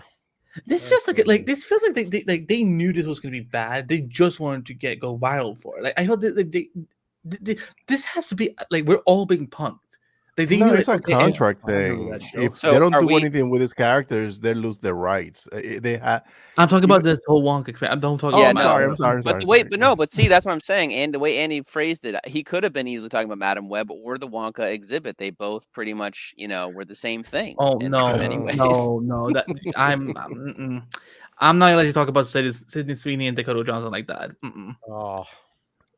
The unknown. Oh, Like, why does it looks like a reject Sandman, but like again, Doctor Doom my eye. That looks more like Sandman to me. Looks like that thing from Eyes Wide Shut. Those guys that were dressed up. In Oh, yeah. The cult mask. Yep, that makes sense. Yeah. No, I can't believe, as bad as Sony's been, they don't lose money on their films. So there's no That's- The consequences. thing, I mean, you were talking No about that last consequences. week, yeah. Like they I don't. mean, What was the they end up- budget in the film? This is the same studio that put Morbius be in theaters 80. twice in the same 80, calendar 80 year. million dollars? They I said will- 80 million, They but said 80 million. 100. I will say that I'm actually 130. pretty excited for Frozen Empire of Ghostbusters because Yes. I Oh, stayed away from yeah. watching the trailers, but the full length trailer played in front of Dune Part 2, so I had no And- choice to Oh, that's watch. right. And it but looked great, right? it looks solid. I'm Yes. actually Yeah. I'm excited for it. So I'm like, I'm yeah, excited for okay. Craven. Until I see otherwise, you had me at you bit a guy's nose off. I have more faith in Craven than because it's R-rated, and that trailer was like, okay, yeah, you guys are fucking leaning into the R rating that you should have done for Venom and Morbius, at least Morbius. Carnage. Definitely Carnage. Yeah. Like Jason, fuck it, JC Chandor's directing Craven too, so there's a little bit. There's some hope. There's some hope. There's hope. Yeah, got to get some better people to do your stuff and stop trying to confuse yourself with Marvel. Well, here's the problem with Sony. Sony had the same problem the Fox X-Men universe had for the majority of their movies, in that they have the same fucking writers on like 3 different projects. That, like going back to the Amazing Spider-Man days, you had Roberto Orci and Alexander Kurtzman on Amazing Spider-Man 1, 2, Sinister 6, Amazing 3 and 4. We all saw where that went. Nowhere. And now you've got these same trio of writers on. I like Spider-Man 1. I'm just gonna say that. Yeah, but these guys who wrote Madam Web shouldn't have been writing anything, though. You look at their resume. They wrote. How did you get a job, dude? They wrote Morbius. They wrote Madam Web, and then they wrote Gods of Egypt. And there's like that one right there should have been it. That guy. If Gods of Egypt is on your resume, I'm sorry, this meeting is over. That's what needs to happen. I'm sorry. Oh, man, that can't happen. But didn't they also write Power Rangers? Gerard Butler as a Egyptian king? Yeah. What's not to love? Yeah, okay. I think they did do the Power Rangers movie. I could be totally off. Well, I actually like that, because I didn't know he did I didn't know he did the Power Rangers movie. Power Rangers movie was okay. That was the one thing that they worked on. That was fine. I think if they had just changed the costumes and made Goldar like not a melted blob, it would have played better. Yeah. I mean, I think then there was a lot of like build up to it. I think I get like they needed to build up to like them like becoming, the Power Rangers, but I think I think there was a little too much like CW drama, teenage drama kind of stuff in there, where it's like. I think they could have cut that down a little bit to get them more like, I don't know. That was just me. But it still was. I still enjoy that fucking watch. And I thought, I was like, yeah, it was great. And then the cameos and stuff. But the Goldar thing where he was just gold fucking slime. Krispy Kremes. Yeah. Okay. See, and Elizabeth Banks. Shit. Oh my God. She was fucking fun as a villain. I didn't like it. She was so over the top that I was like, you're just way too over the top for this. Dave, I want to know. Dave, how did I just get a notification of you uploading a video when you're talking to us right now? What? I just got a notification that Film Junkie just uploaded Superman Legacy logo birthday reveal. I'm like, but he's sitting here talking to us right now. Oh my goodness. That was like 2 days ago. The same guy who did The Crow did Gods of Egypt. No, Alex Proyas didn't know. Oh my God. No, that's true. No, Alex has fallen off in terms of his directing movies and like his critical. Because he also did Dark City, which was fantastic. No, fantastic. Dark City, his early stuff, but he did like Knowing. He did Gods of Egypt. There's another one too that I'm forgetting, but. It's kind of like Ridley Scott. Ridley Scott's one of my favorite directors, but man, he's falling off too. Gladiator 2 is gonna be a shit show. Gladiator 2, I'm really worried about. Why the movie? The budget in that movie, I hope it's fucking fantastic, because holy shit. I know, but behind the scenes, whoo boy. Yeah. For Ridley Scott, I will say that I enjoyed The Martian, and I really, really liked The Last Duel. Those are the only The Last Duel was really good. Yeah, Last Duel didn't get 9 years ago, man. Last Duel was the business. I know. But I haven't watched Napoleon yet, but I was just kind of like, It's not good. So hold on. So Napoleon, I did not see in theaters, and I haven't watched yet. But because Ridley has said that Apple supposedly is letting him do a director's cut, and if you know Ridley Scott, his director's cuts are usually much better. I go to Kingdom of Heaven. I recommend. Oh yes, great movie. Yeah, that was a great movie. I love that movie. But his cut of Napoleon supposedly is like a Snyder cut 4-hour length film. Wow, and I don't know if I could take another hour. Well, I'm just saying, giant bio epic, comparative to the 2.5-hour cut of theatrical. I got to say, it's probably going to be a different movie. So different movie, yeah. I'm going to wait for that version of the film, and I hope it comes out, because it's not just like them saying, "Oh, it's coming," and then it never does. Because that's the reason I haven't seen it in theaters. I want to see that iteration of that movie. Makes sense. It does make sense. But I know William, Ben, you guys got to take off. Yeah, you got somebody in the chat trying to spell something not too. Yeah, that's. I know. What the fuck? Wow. There's only a couple people he could be referring Hey, to. we're the That's moderators with that. crazy, right? That is- Okay. Wow. Did your Wow. mom Jesus. give you your breast milk tonight? Whoever you are, like, is We're that what talking you feel? comic books and imaginary characters, man. People come. Yeah. The Yeah, it's fuck? probably Christ, like a what the bot fuck, thing or man? something. I don't know. Classless. Holy Dave, shit. can you ban people from the chat? and Yeah, shit? yeah, we got Jason that already like did that. He Good. already Okay. like, blocked it all. Thank you, Jason, for doing that. Wow, imagine being the raised in fuck? 2024. That's that's a choice. But yeah, Lovely. we'll definitely get him at it. Yeah, we won't have that show up. Jesus, Wow. That is oof. stupid. Threw That me off. sucks. But yeah, Wow. tomorrow, Dave, I Thank got you. another. We're at $8,000. We're at $8,000. We only got two more Nice. thousand to make. Good. So we're doing a New Frontier tomorrow, 2008 movie. That's gonna be the next leg of the fundraiser. And Oh, we- that movie's so Justice League New Frontier? yeah. Yeah. Okay. So tomorrow, one way Good or one. another, we will be inside of the $2,000 mark. And by April 19th, we should have our 10 prior to Rebel Moon Scargiver coming out, and hopefully the director's cut and everything else. But yeah, our goal was 5,000. We're at 8. So tomorrow, if you guys you can go over to my site and there's a donation link. You can donate now, but if you can't donate, we'll be on the air for quite a while tomorrow. So if you can, cool. Everything goes directly to them. There's no middleman. So thanks for having me on, and I will see you next week. All right, man. Sounds good, man. That's right. good. Take it easy. All right, take it easy, guys. All right. Bye, See you later, guys. man. Bye. Bye. Going on. All right. So also Seven more something more. that came out.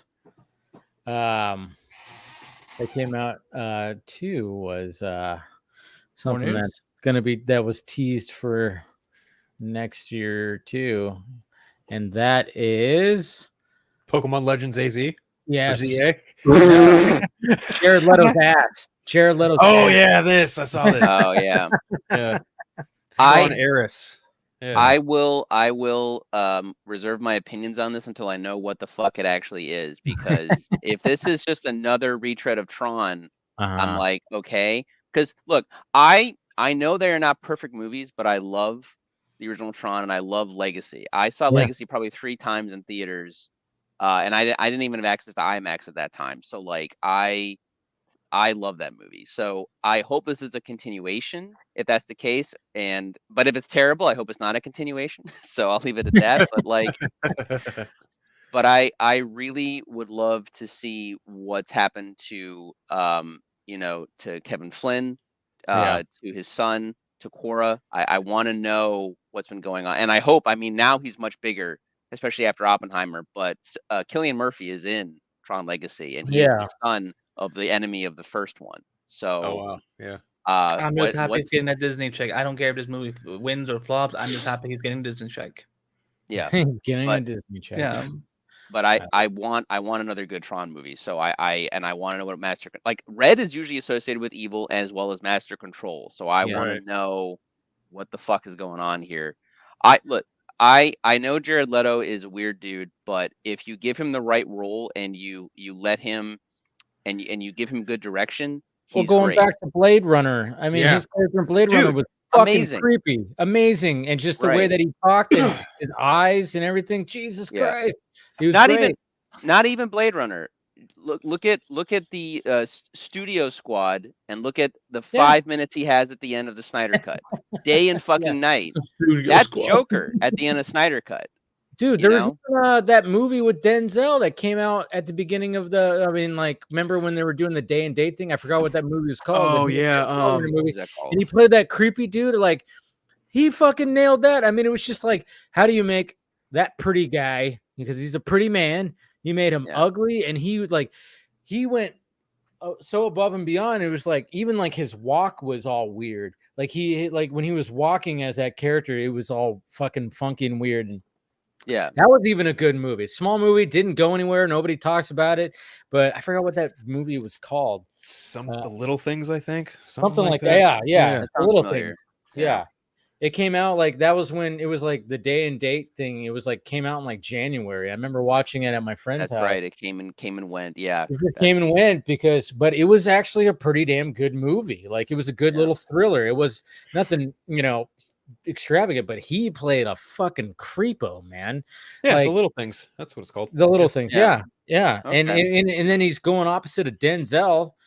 and it's actually, check it out. It's a good little thriller. It's a really Solid good little movie, yeah. thriller. Yeah, it's Yeah. a solid little one. But yeah, Jared Leto has his moments. Yeah, well, he seems to be the kind of actor that comes to play. Like he wants to dress up, he wants to get involved in the Well, we saw character. that in Gucci. Yeah. Oh, well, that's the thing though, right? People joke about that. Like I haven't seen the movie, and I know it has a great cast, He right? did a good job. Right. Well, here's the thing though, like Lady Gaga was supposed to be like the centerpiece of that movie, but people were talking about Jared Leto's character because Yeah, he's just he's so cold. Yeah. he's a cartoon in that Yeah. movie. But it's like, but I can't help like It's a like me, Paolo. how Yeah, could you? Like like yeah, yeah. It was so like ridiculous, but I mean, he leaned into it, and there was people that were like, "That was Jared Leto." Like, yeah, Yeah. fucking Jared Leto right there. Right, Like, yeah. he just like Yeah. he, The damn chameleon. yeah. It's like Jared Leto. I wonder how many times over the years that Jared Leto was offered, "Hey, you want to be the leading man in this, where you're like, you're the hero. You're gonna have a shirtless thing that shows your glistening fucking, 10-pack that you got and blah blah blah." And he went, "No." He's like, "No, I want to do shit where I like it doesn't look like me, and I'm being like somebody else, and I'm fucking, I'm really challenging myself." That's what I've always respected the about. unknown in a Lifetime movie adaptation of the Glasgow Fiasco. He would play the unknown. Exactly. He likes to do that stuff. I mean, and when he's not touring with his band, it's like he wants to be, when he acts in something, he wants to not just be like the oh yeah, it's Jared Leto. He wants to just totally. I mean, look what he won the Academy Award for Dallas Buyers Club. Yeah. Just to freaking, and he had to like lose the weight and just totally transform. That was He doesn't want to do just like the glamorous roles. No, he wants to like he's a crazy person. He's crazy.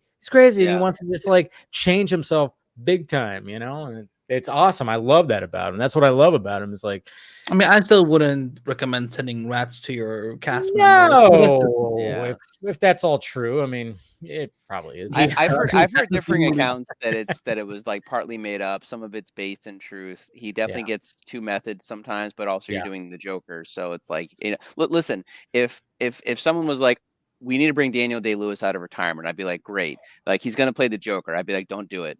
Don't do it. Like no, keep him. Because I'd be like, that's not a good character. Like I mean, I feel for Daniel Day-Lewis's wife when he was Bill the Butcher, probably for like 8 months while he was filming that movie. Like she had to have dinner with Bill the Butcher for like 8 months straight. Like I would have gone, yeah. It's just totally The amount of characters that would be so wrong to be as a method actor, like for example, could you imagine William Macy to being method with Frank for 10 seasons? He'd be dead. He wouldn't be alive right now. He would be dead. The amount of people he had to scam just to be like, I'm in character. This is what Frank would do. Yeah, I think there's different levels of method acting that you can take, and there's different ways you can go about it. But Daniel Day-Lewis commits, and He commits. I don't think Mr. Lincoln. Yeah. I don't think Leto is at that level or yet, or whatever the case is. But but you gotta be careful with what you do with that shit. You gotta, yeah. I mean, have you guys seen the Jim and Andy documentary about Jim Carrey doing Andy Kaufman? Have you seen that on Netflix? Not yet, no. I know about it and stuff. Yeah, watch it. I mean, I love Jim Carrey. He's brilliant, but yeah, he fell into a whole other realm with that, and I'm like, I mean, you feel sorry for the people that he's working with and the director, but you just gotta go like, I mean, but like when he's talking about it in, well, this was like 2019 or 20 or something like that. When he talks about it in present day, I mean, he even admits, he goes, yeah, I mean, like he took over, and I just, it just took over, and I'm like, and then he says a lot of philosophical shit, and I'm just like, Jesus Christ, you were such a dick, but at the same time, it's like, I get it, man. It's a great documentary. Watch it. It's I mean, he fell into that. I mean, into that role. I mean, you want to talk about method acting? He was possessed, essentially, where he just didn't give a fuck, where he was, just watch the doc. It's so good. Like I said, there's different levels. Like I know that Chadwick Boseman and I know Christian Bale stayed in their accents when they were doing Batman and Black Panther because they need to keep that voice. They can't go back and forth because That's you're basically, reasonable right there. yeah, yeah, you more have and more to, like it's like yeah, but it's tricking the brain because you need your brain to stay in that mode of talking so that it sounds more natural and you're not going back to your American or your Welsh accent. So Yeah. like, yeah, that makes sense to me. I get that. yeah, or maybe because it would have been one thing if Christian Bale had started going on actually buying hotels because I'm like, well, this is what Bruce would do. That is when he Yeah. would go crazy. But yeah, like I remember like watched it like as a kid. I remember like watching interviews where he was speaking still in his American accent and thinking that he was American the whole time. And then when he was doing President of the Dark Knight, I'm like, the fuck happened to his voice? Like, Yeah, he changed. Yeah, well, and then you have we were just talking about him earlier, but Austin Butler, he Oh, he yeah. had to get Yeah. a vocal trainer to get him out of the Elvis voice because he was still Yeah. doing it like a year he like a still year or two sounds like later. Elvis. And any interview I watch, it's just like dude, that. I don't think that coach helped him at all. Yeah, Yeah, I think but he's out of it now. And then we watch Yeah. Dune, he has a completely different voice. Yeah. I want to preface this because I've only seen it one time, but like I love the fact that you can, if you listen, you can hear it. He goes out of his way to sound like Stellan Skarsgård's performance as the Baron, so as Yep. to make a consistent accent from where they are from. Yeah. And I was like, Mhm. that's good. I like yeah, that. with that kind of like Yeah. voice. Yeah. No, Yeah. like I was like, what's funny is like, especially in Dune Part Two, it's like, man, I mean, because every time I saw like you see Dave Bautista on a poster or like a banner or something like that, he's always like, Yeah. like I mean, my God, is his character just like so like just angry and scared the whole fucking movie? I mean, Yeah. yeah, it was just funny, like, and Dave Bautista pulls it off, man. I mean, like that's what I love about Bautista as he's well. awesome. Like he just, I mean, coming from the wrestling world, I would say he's like, yeah, he's the best of actors of all of them. Oh yeah. Like he has transitioned. He's got so range. far. He's had all this range. He's not just like, I'm going to be an action star like the other ones did. And he just was like, no, I want to challenge myself and become an actor. And he just shows that range. I have subscribed to him as Hugo Strange. Yes, I hope that would happen. Yeah, I Hugo don't Strange. want He could actually, yeah. I'm going to be the odd man out and vote Vandal Savage. Or that. It could do that too. I could see that. Totally down. But I think Bane is out of it. Bane Yeah. is For sure. I loved the fact that Dave as Robin and Austin as is it Fade? Is it Feud? Fade Rafa. Fade Rafa. Yeah. Fade Rafa. They are both brutal. Like that's what I loved about it, is that the characters are still their own. They are truly characters, and like they are both evil and both horrible people, but they are both different variations of brutal and evil. Robin is brash and brutal and just like and not subtle whatsoever. Whereas like his brother is essentially like a snake. Like he literally, even with the tongue and everything else, and he slithers in and he just slices and dices. And like he's feral. More than Voldemort. Okay. So Paul, did you know, and Dave, you might have noticed this too, when they show you Fade Rafa for the first time coming out into the Coliseum, his theme is like a fucking dark reversion of Paul's. Yeah. It is. Oh, Dude. yeah. Okay. Oh, Hans so Zimmer's score was just, God damn fucking on point. It's so good. It enhanced the viewing experience. So I'm going to say some Dune lore. I don't know if you guys know this because I'm only on the third Dune book right now, and of course it is revealed. I don't know if it's revealed in the first Dune book or if it's just they did it for this movie. But yeah, I think we can go in spoilers at this point because the podcast has gone long enough. But you find out that spoilers. You find out that Jessica, Paul's mother, is actually the daughter of Baron Harkonnen, and she herself doesn't really know because it's part of a whole Bene Gesserit plot and how they're controlling the bloodlines and controlling getting power here and there and all that kind of stuff. And Paul finds out because he takes in the life spice essence, and he's able to see everything. Water or whatever the hell. Yeah. Water of life. Yeah. And but in the in the way that they were setting everything up, and I'm talking to Bene Gesserit, see, one of the reasons why they wanted Paul to be a girl wasn't just because it was easier for her or his character, if Paul had been born a girl, to learn the Bene Gesserit ways and all this other stuff. Their Bene Gesserit plan was for Paul as a girl to be wed to Austin Butler's character, Feyd-Rautha, right?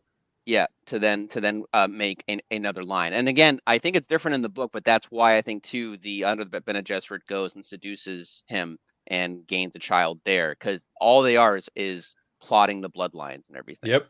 And all that stuff. So everything is thought out meticulously within the books and why. And I mean, it's not a surprise too. I think you guys have probably heard about this, but it's why it's such a big inspiration on Game of Thrones, because of course. Yeah, I mean, if you know George R. R. Martin, he is a huge sci-fi fanatic. So clearly he would have read Dune as a kid. He probably got Dune when it pretty much like a few years after it came out, because he would have been a kid when it came out pretty much. Right. So but yeah, we have Game of Thrones pretty much because we have Dune. So we have a lot of things because of probably Dune, Star Wars. Yeah. Yep. It's just all kinds of things. Star Wars is very heavily influenced by Dune. Even you even see like a lot of like what Luke Skywalker goes through in his time from like the OG trilogy to the sequel trilogy. It acted into what Paul goes through in these two movies. Yeah, I would even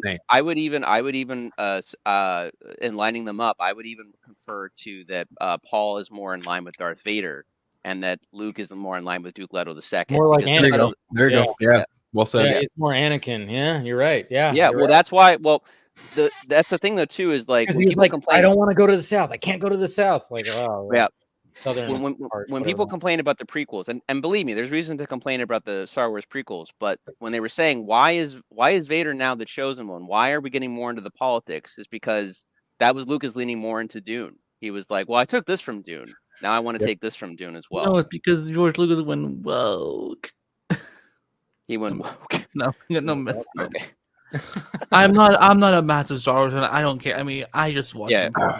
No, but yeah, Dune. I was lucky with Dune in getting into it once I saw the trailers and stuff, and I was already a fan of Denny from 2049 and stuff, and Prisoners and everything. But I was like, all right, I got to read the book, and I was worried because Dune is, when you find out that like John Carter inspired a lot of other stuff in sci-fi and whatnot, but then you look at John Carter and it's not that. Like it's not that great of a story. It just all the influences that it gave, and I was worried about that with Dune, that it wouldn't really hold up as well. But if anything, Dune was so advanced for its time that every other version, everything that's taken reference from Dune is kind of just basically a watered down Dune essentially. So you're right, it's a good point. Yeah, I'm glad people are so happy with it. I was because Jordan did a review for us at Multiverse of Color, and he essentially called like a masterpiece. I mean, it's like, oh good lord, everyone is like, it's like it is the biggest movie of the year. I think if you stack up Denny's sci-fi films, between Arrival, Blade Runner, Dune Part 1, Dune Part 2, it's so hard to look at each one and be like, that's the one, because they're all just so fucking good. They're masterpieces. They're all that's the thing. Yeah. I mean, I would say probably Arrival is still my favorite of his movies, because it's just the way that movie makes you think, and the way that's like, if beings were to show up, and it was just like, and the translation things, and the fact that it's like time's not a linear thing. I mean, it just fucks with your head. Yeah. And the way that it's drawn out, and oh man, yeah, I just love that movie. But I mean, how does he craft these movies where it's just everything's so seamless? It's just like with the visual effects and the practical and like the color palette that he uses. The dude's just like, oh man, it's just something else. It's like sorry, Phil. I was just gonna say, for me, it's a tough tie between Blade Runner and probably Dune Part 2. Like, wow, those two are just so. I think for Blade Runner, I have such a very interesting experience. I saw the first film in college, And I was like, wow, I'd love to see like a follow up to this. And then not even 3-4 years later, oh, they're making a follow up to Blade Runner. I was like, oh, well, okay, cool. And then, it's announced that it's Denny doing it. I was like, okay, this is going to be something special. And it was. Right. And then you get to Dune. I was like, this guy should do Dune. And then sure enough, he gets attached to Dune. I was like, okay, well, you manifested it. If this is the case, let him do Batman Beyond next. So, I've always said that. I said that years ago. I was like, hey, if we're gonna have somebody do Batman Beyond, it's him. It's time. It's time for Terry to come to live action. Like, man. Like when I had gotten into Dune, it was kind of like in the similar fashion that Paul did. It was the first movie, like part one, that really got me into it, even though I have that predicated experience from, the initial 84 film that I watched all those years ago, just out of pure curiosity too, nonetheless. I was like, so this is the basis of what happened with Star Wars. And the ironic thing is like Dune 1984 came out 1 year after Return of the Jedi. It cost $10 million more to make. And it doesn't even look as good as Return of the Jedi. No, it doesn't. I'm watching it now. Right, it doesn't. And that's the baffling thing about it, is like the studio, whoever were just so like pent on like, we need to get this thing out. We need to get this thing out, instead of taking the time to polish it. And even if you polish the effects on it to make it look more like Return of the Jedi, I don't think it would have made much of a difference, like story-wise, because you're hacking it to shit anyway. But still, this part one that got me into like the overall, like when I really wanted to like start taking a deep dive into what Dune was and how much of an influence it has over sci-fi, and then getting now to part two, I'm like, okay, I really need to read these books and see what the fuck is up in this universe. Because I know like beats and stuff that I've read off the internet, like I knew the main gist of what was going to happen after part one. Like I knew that Paul was going to be the Mahad. I don't even know how to pronounce it now, because it's just like it's so fresh in my head, but everything is so fresh in my head. I'm just kind of like jumbling my words here. But even still, like the beats of what happens in Dune, the book, are so fresh in my mind, where I'm just like, yeah, I know this happens here, that happens there. The knife fight with Fade Rotha happens at the end, and Paul eventually, usurps the throne, marries Aurelian, whatever. But the in-between stuff is where I was like, okay, how do we get from this beat to that beat to that beat to that? And eventually you get to what happens in Messiah, which I know very little of, and even like Children of Dune, which is a whole different conversation in and of itself. It's just all a massive, massive world that a lot of the world building in it of it takes place in book one and these first two movies. From what I know, because I'm only in the third book, but like Frank Herbert was supposed to do a final book. He died before that happened. Right. He died actually pretty young. He was only like 65 when he died, which is unfortunate. But he had to do one final Dune book, and he wasn't able to finish it, I guess, in time. But but even then, the 6 books, it like the Paul story is just the first 2, and then he just goes and expands upon Dune and Arrakis for like the next thousands and thousands of years, basically as it goes, essentially. So I know it gets really weird, and I mean really weird. So I don't know what they're gonna do going forward. I do know that Denny just wants to stop at Messiah. Because that's it for him. Yeah, he wants to tell the story of Paul, and then he'll leave it off, and then maybe he'll give it to somebody else. I know at one point HBO Max was developing a Bene Gesserit show at some point, and then that they might. I don't know. I mean, I think I don't know, because with Warner Brothers, it's also hard to say like what's real, what isn't anymore. Very true. I feel like it was one of the shows. Yeah, it might have been one of the shows that got thrown under the bus when they were restructuring for like the 5th time with the 4th merger. Yeah. With this next merger, they might bring it back. Who knows? I legit. Can we just pray that there isn't another merger, for God's sake? Like, but they're gonna. I mean, it's gonna happen. I mean, it's just gonna happen. I don't know if it's gonna happen within the next couple months, but that seems to be the case. It's not gonna be in the next few months. Also, you know that this has to be like approved by, what is it, like the DOJ or government or something like that? It's like, again, otherwise we get into them. No. I think all this. I think it's gonna happen. I think the only thing that would stop it is if, like, say Disney tries to buy it, and the only reason that'll get stopped is because Disney's been buying everything, and even Congress might want to be like, you can't buy another movie studio. I think you just bought 3 last year or something. I agree with you, but I also don't think that Disney's in a position to buy anything at the moment, because they bought Fox for nearly $80 billion. Yeah, and Fair and enough. they're trying to do a few different things with their theme parks. I think now I was Right. going to say Universal, and I hope it is Universal, but Universal also just opened their extended theme parks now too. So I don't know But also, we shouldn't be about. hoping this is happening because like the less studios we have, the less Yeah, narratives we have. but see, at this point, and again, if this was 2013, I wouldn't want the merger to happen either. But we're in 2024. DC Studios is basically like kind of a joke, if we're being honest. Warner Brothers stock is the lowest it's ever been in the history of its Jesus company, Christ. and that's according to Forbes. So you know it's No, bad no. when even Forbes is saying it. Yeah, it's like at around under $9. At its Yeah. peak, the highest it was like 77 something. And I made the joke like that, that was March of 2021 21, when yeah. the Snyder Cut came out. Now, I'm not saying that that's the reason, but I think it helped a little bit. There's a little help in There was a good but push. There's a little but- push in there, but it is kind of Oh, funny. well, I think it's a little hard to say that DC Studio is a joke when we haven't seen anything yet. No, but I'm saying essentially that I shouldn't say DC Studios. What I'm saying is the DC as a brand, Warner Brothers as a brand is it's tainted goods. People are hesitant to want to invest. Even anyone who wants to actually merge with them has to still consider the fact they're taking on probably about 50 billion in debt. So even that is a factor Well, that's why going in. Paramount, like they said that ended this week.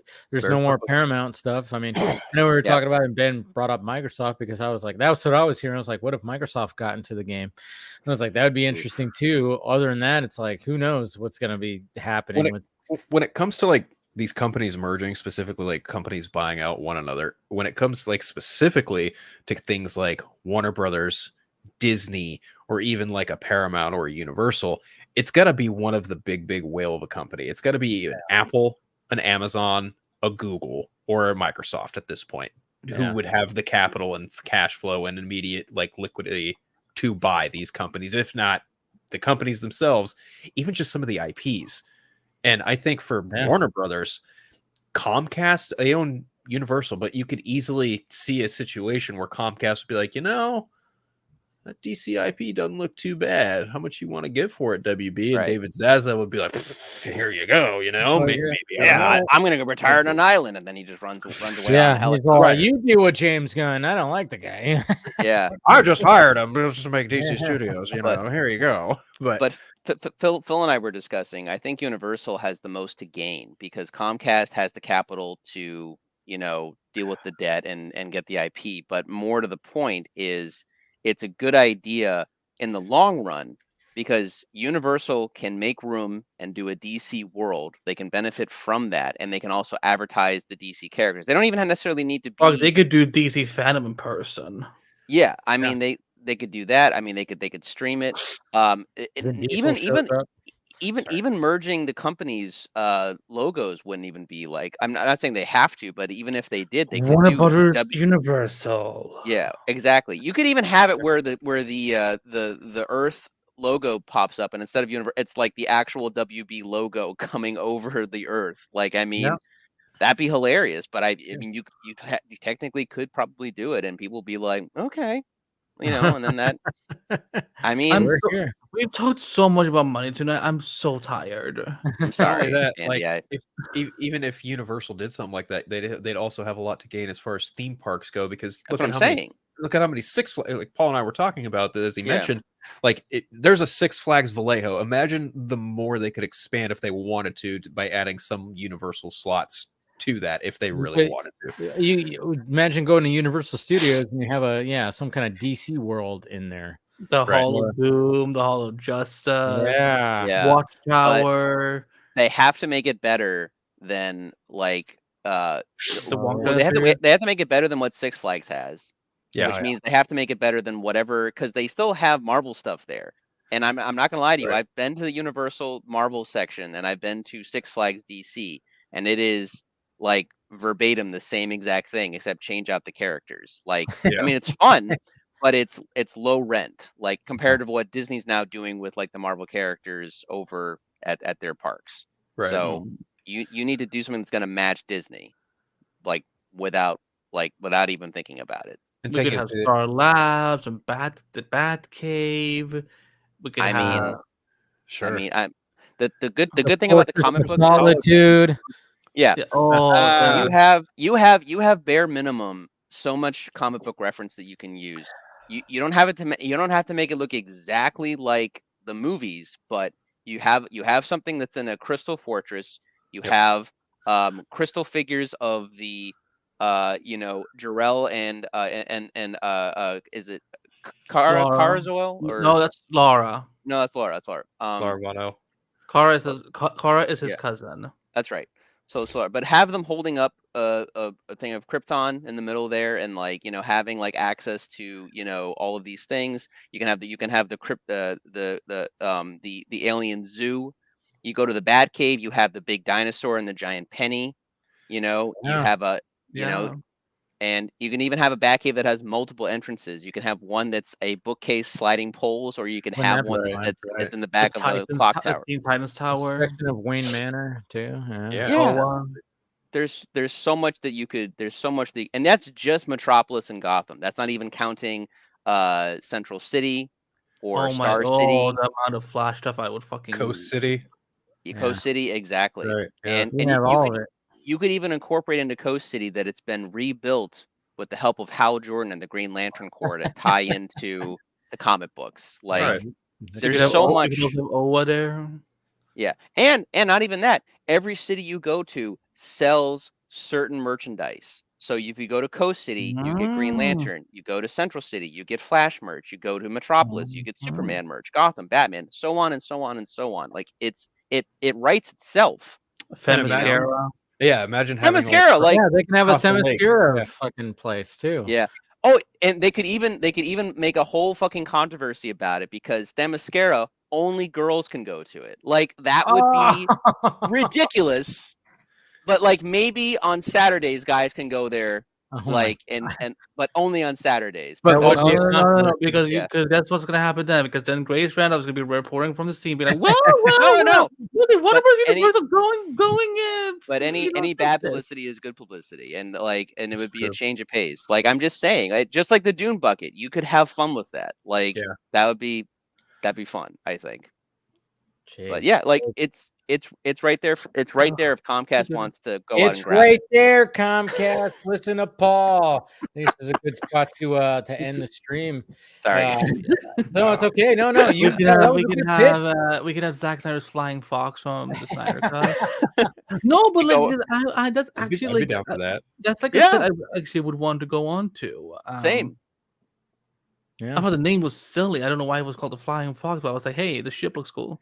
Well, Yeah, he had no, a it's- Nightcrawler. it's- He had a flying fox. He had a Batmobile. Yeah, he had they're a all couple they're all Well, based Flying oh, Fox off. is yeah. a bat. A flying Yeah. fox is a bat. So They're all based type of off bat. of different bat species and stuff. It's kind of like when Hans Zimmer and Oh, okay. James Newton Howard had the Batman different Begins. Yep. yeah, every song was named after a different bat species. Oh Right. shit, that's what I thought it was just some weird ass Latin for like bat, Bruce's like anger issues or something. Nope. No, They're all named No, after no. different species of bats. Oh, Oh no, they Yeah. were particular in Batman Begins when he pulls up in that car at that hotel. car. I forgot what the car is called, but it's actually another name for a bat. Oh. It looks like it's like a Lamborghini or something like that. I thought Whatever I thought it saw like the logo on the front of the car, but that's Yeah. whatever that car is that he pulls up when he hands the valet and he goes, "Yeah, you should see my other one," kind of thing. You know what's funny about that? That car is like the name is some kind of bat. Batman name. Begins is such an underrated movie. I do not understand the lack of, There isn't a lack of no. no. people love that movie. I mean, most people still consider the Dark Knight trilogy one of the best superhero Yeah. trilogies ever. Even with True. I mean, and I love Rises personally, but yeah, I know, everyone. Yeah, still, there's a lot of people say Rises that, is the weakest one, of course. Yeah. but I yeah. fluctuate. I go back and forth on which one I like the most is Batman Begins and Dark Knight. It's hard to Yeah. like. Sometimes I feel like one or the other is Yeah. like You know the what's better funny? one. Is like before Dark Knight Rises was a thing, and after Dark Knight came out, because obviously in that movie he loses the Batmobile, but after he loses the Batmobile, he's driving around the Lamborghini, and I always thought There to it is. myself, like, that. That's what the car is called, Yep. and it translates Too Too bad. bad. Dave. That's pretty great. I love Yeah. that. Yep. Awesome. See, that's the fun attention to detail. Yeah. Sorry. I Go thought ahead. I No. thought it would have been fun to like have Batman drive that as his new Batmobile for the third movie, but obviously they didn't go down that route. Yeah. No, but they needed to introduce the I bat remember. gyrocopter. I know where anybody. One of the things that just came back as a memory because this was like in my early days as a journalist. I remember like the day when they had the Batwing covered in like sheet, and then they were driving through the tunnel, and you see like the Batwing is flying on the top of a car, and everyone's like, "What the fuck is this supposed to be?" And they're like, "That's a new Batwing," and they're like, "That was such a strange day," but yet they made it work. Could I you remember could you guys imagine going into a theme park Batcave and you get to choose between the '89 Batwing, the Dark Knight Rises gyrocopter, or the Flying Fox from Zack Snyder's Justice League? I'd be like, I don't want to leave here. I'm gonna live here now. You are selling this thing, man. You Yeah. were selling this because like I've been on the Warner Brothers tour, and when you go into the DC part of that, and you see all the Right. suits, and you see like the stuff that you see all the Batmobiles, you see the Bat vehicles. Essentially, obviously it's just Bat vehicles, but yeah, it's like, and you're in like they kind of make it like you're in a Bat cave. But Yeah. if they Oh, really did something like what they did with that Star Wars land in Disney, to dude, really immerse yourself into that, Jesus Christ. No, but like imagine you're in the Batcave, and you're seeing you're pretty much like the studio tour. You're seeing all the different Batmobiles because they're trying to incorporate everything. Yeah. You look over here and you see all of the different bat suits, and you could even incorporate the fucking bat suits that never were used in the Flash. You could just have them there as one variation of the Michael Keaton stuff, and then you have all the other movie iterations. You could have the Batfleck armor, All the you could Robin have suits. even the Robin suits. Yeah, like that would be interesting. Yeah, because at the Warner Brothers tour, they have the Robin suit from BVS displayed. Yeah. Did they have any of the Titans Robin suits there? No, they didn't have any Titans stuff displayed. Okay. Yeah, just all the movie stuff. Make it like Jim Lee's giant Batcave splash page from All Star Batman and Robin. Just do that. There you go. There you go. Like, perfect. That's maybe like one of the only few good things about All Star. The art is the best thing in That when I sure. read that book, I'm like, either I'm high or Frank Miller was on crack when he wrote this. Frank Miller was fucking on some shit when he wrote that book. I don't know what. Frank Miller from the Dark Knight Strikes Again. Yeah. Mm-hmm. Dark Knight Strikes Again. Yeah. He's been dealing with a lot of alcoholism his whole life, and that's why he there was a time if you guys remember, he looked like he was like on death's I bed, didn't know that. So yeah, he's a very large recovering alcoholic, but I've seen him plenty of times in many conventions since. He's very healthy. He seems very happy now. Have you read Master Race? Yes, I was going to say Master Race is because they were smart with that one, because what they did is they had Frank design the story and the ideas, and they had Brian Azzarello write out the script, which I think was actually very smart. And Master Race, actually, for me, is a very good like tie little bow onto the Dark Knight trilogy, basically within the comic books. Yeah, I agree. It's a fun story. Well, on that note, we probably should. Yeah, we should probably wrap this up. I know it's getting late, but yeah, great conversation. When it comes to all this, talking about Dune, of course, and talking about Superman and everything that happened this week. And of course, thank you to William, thank you to Ben for also showing up. Yes. And Chris. That's right. Yes, Chris. Jeez, always at the end. I got you, boo. I got you. Thank you. You got me. Yeah. Thank you. I was like, I'm always like, your bet. Who showed up? Who showed up tonight? Jordan. Scott? Jordan was not here tonight. I know. Jordan was in the chat.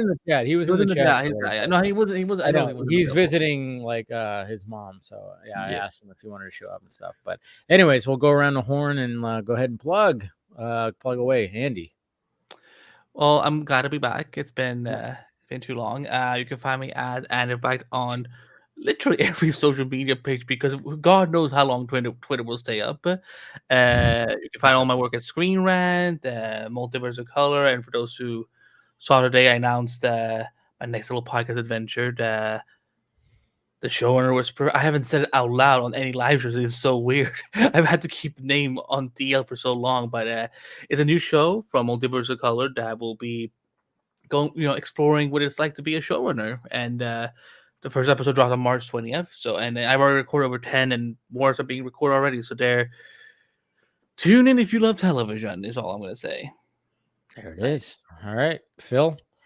Thanks again for having me on. It was a blast getting to chat with the guys about Dune, Superman, whatever. It's always a pleasure being on here with you. Thank you again. If anyone wants to follow me, I'm everywhere except Twitter, because fuck Twitter. But just at Unfiltered with 3Ds. You can check out my show, the Eternal Night Podcast. We did an episode last week about the Suicide Squad Kills the Justice League, along with that pitched Batman Beyond film. I got another episode coming over the weekend. I'm not going to say what it is, but it's quite the surprise. If you like something on the other side of the fence, little Merc with the Mouth and Yellow Wolverine. Yeah, we're talking about that trailer. But yeah, and outside of that, I'm on the Four Nerds every Wednesday. There it is. All right, Nice. Paul. Yeah, I'm Paul. Thanks for yeah. You're Paul. You're Paul. I'm Paul. Yeah, no, I just want to say thanks. Dave, it's always a pleasure to be on here, and it's always great talking with all you guys. And thanks again for having me on. I always just love shooting this shit, and I always just hope whenever I come on that it's not too big of a group and we can all get to say what we need to say. So I feel like I was able to talk a good amount tonight. And I know sometimes it can get a little crazy. I try to keep it like to 6, 7 guys. No, it always just reminds me of when my dad would watch like Crossfire on like the news, but instead of talking about anything like important world events, it's just us talking about like movies and nerd shit. Yeah, so it's listen, Superman's trunks are an important topic. Yeah, they are. Yeah, no, I mean, to us, and I think they're important. Like how much dick do we actually want to see? That's that is. But anyway, I've got nothing.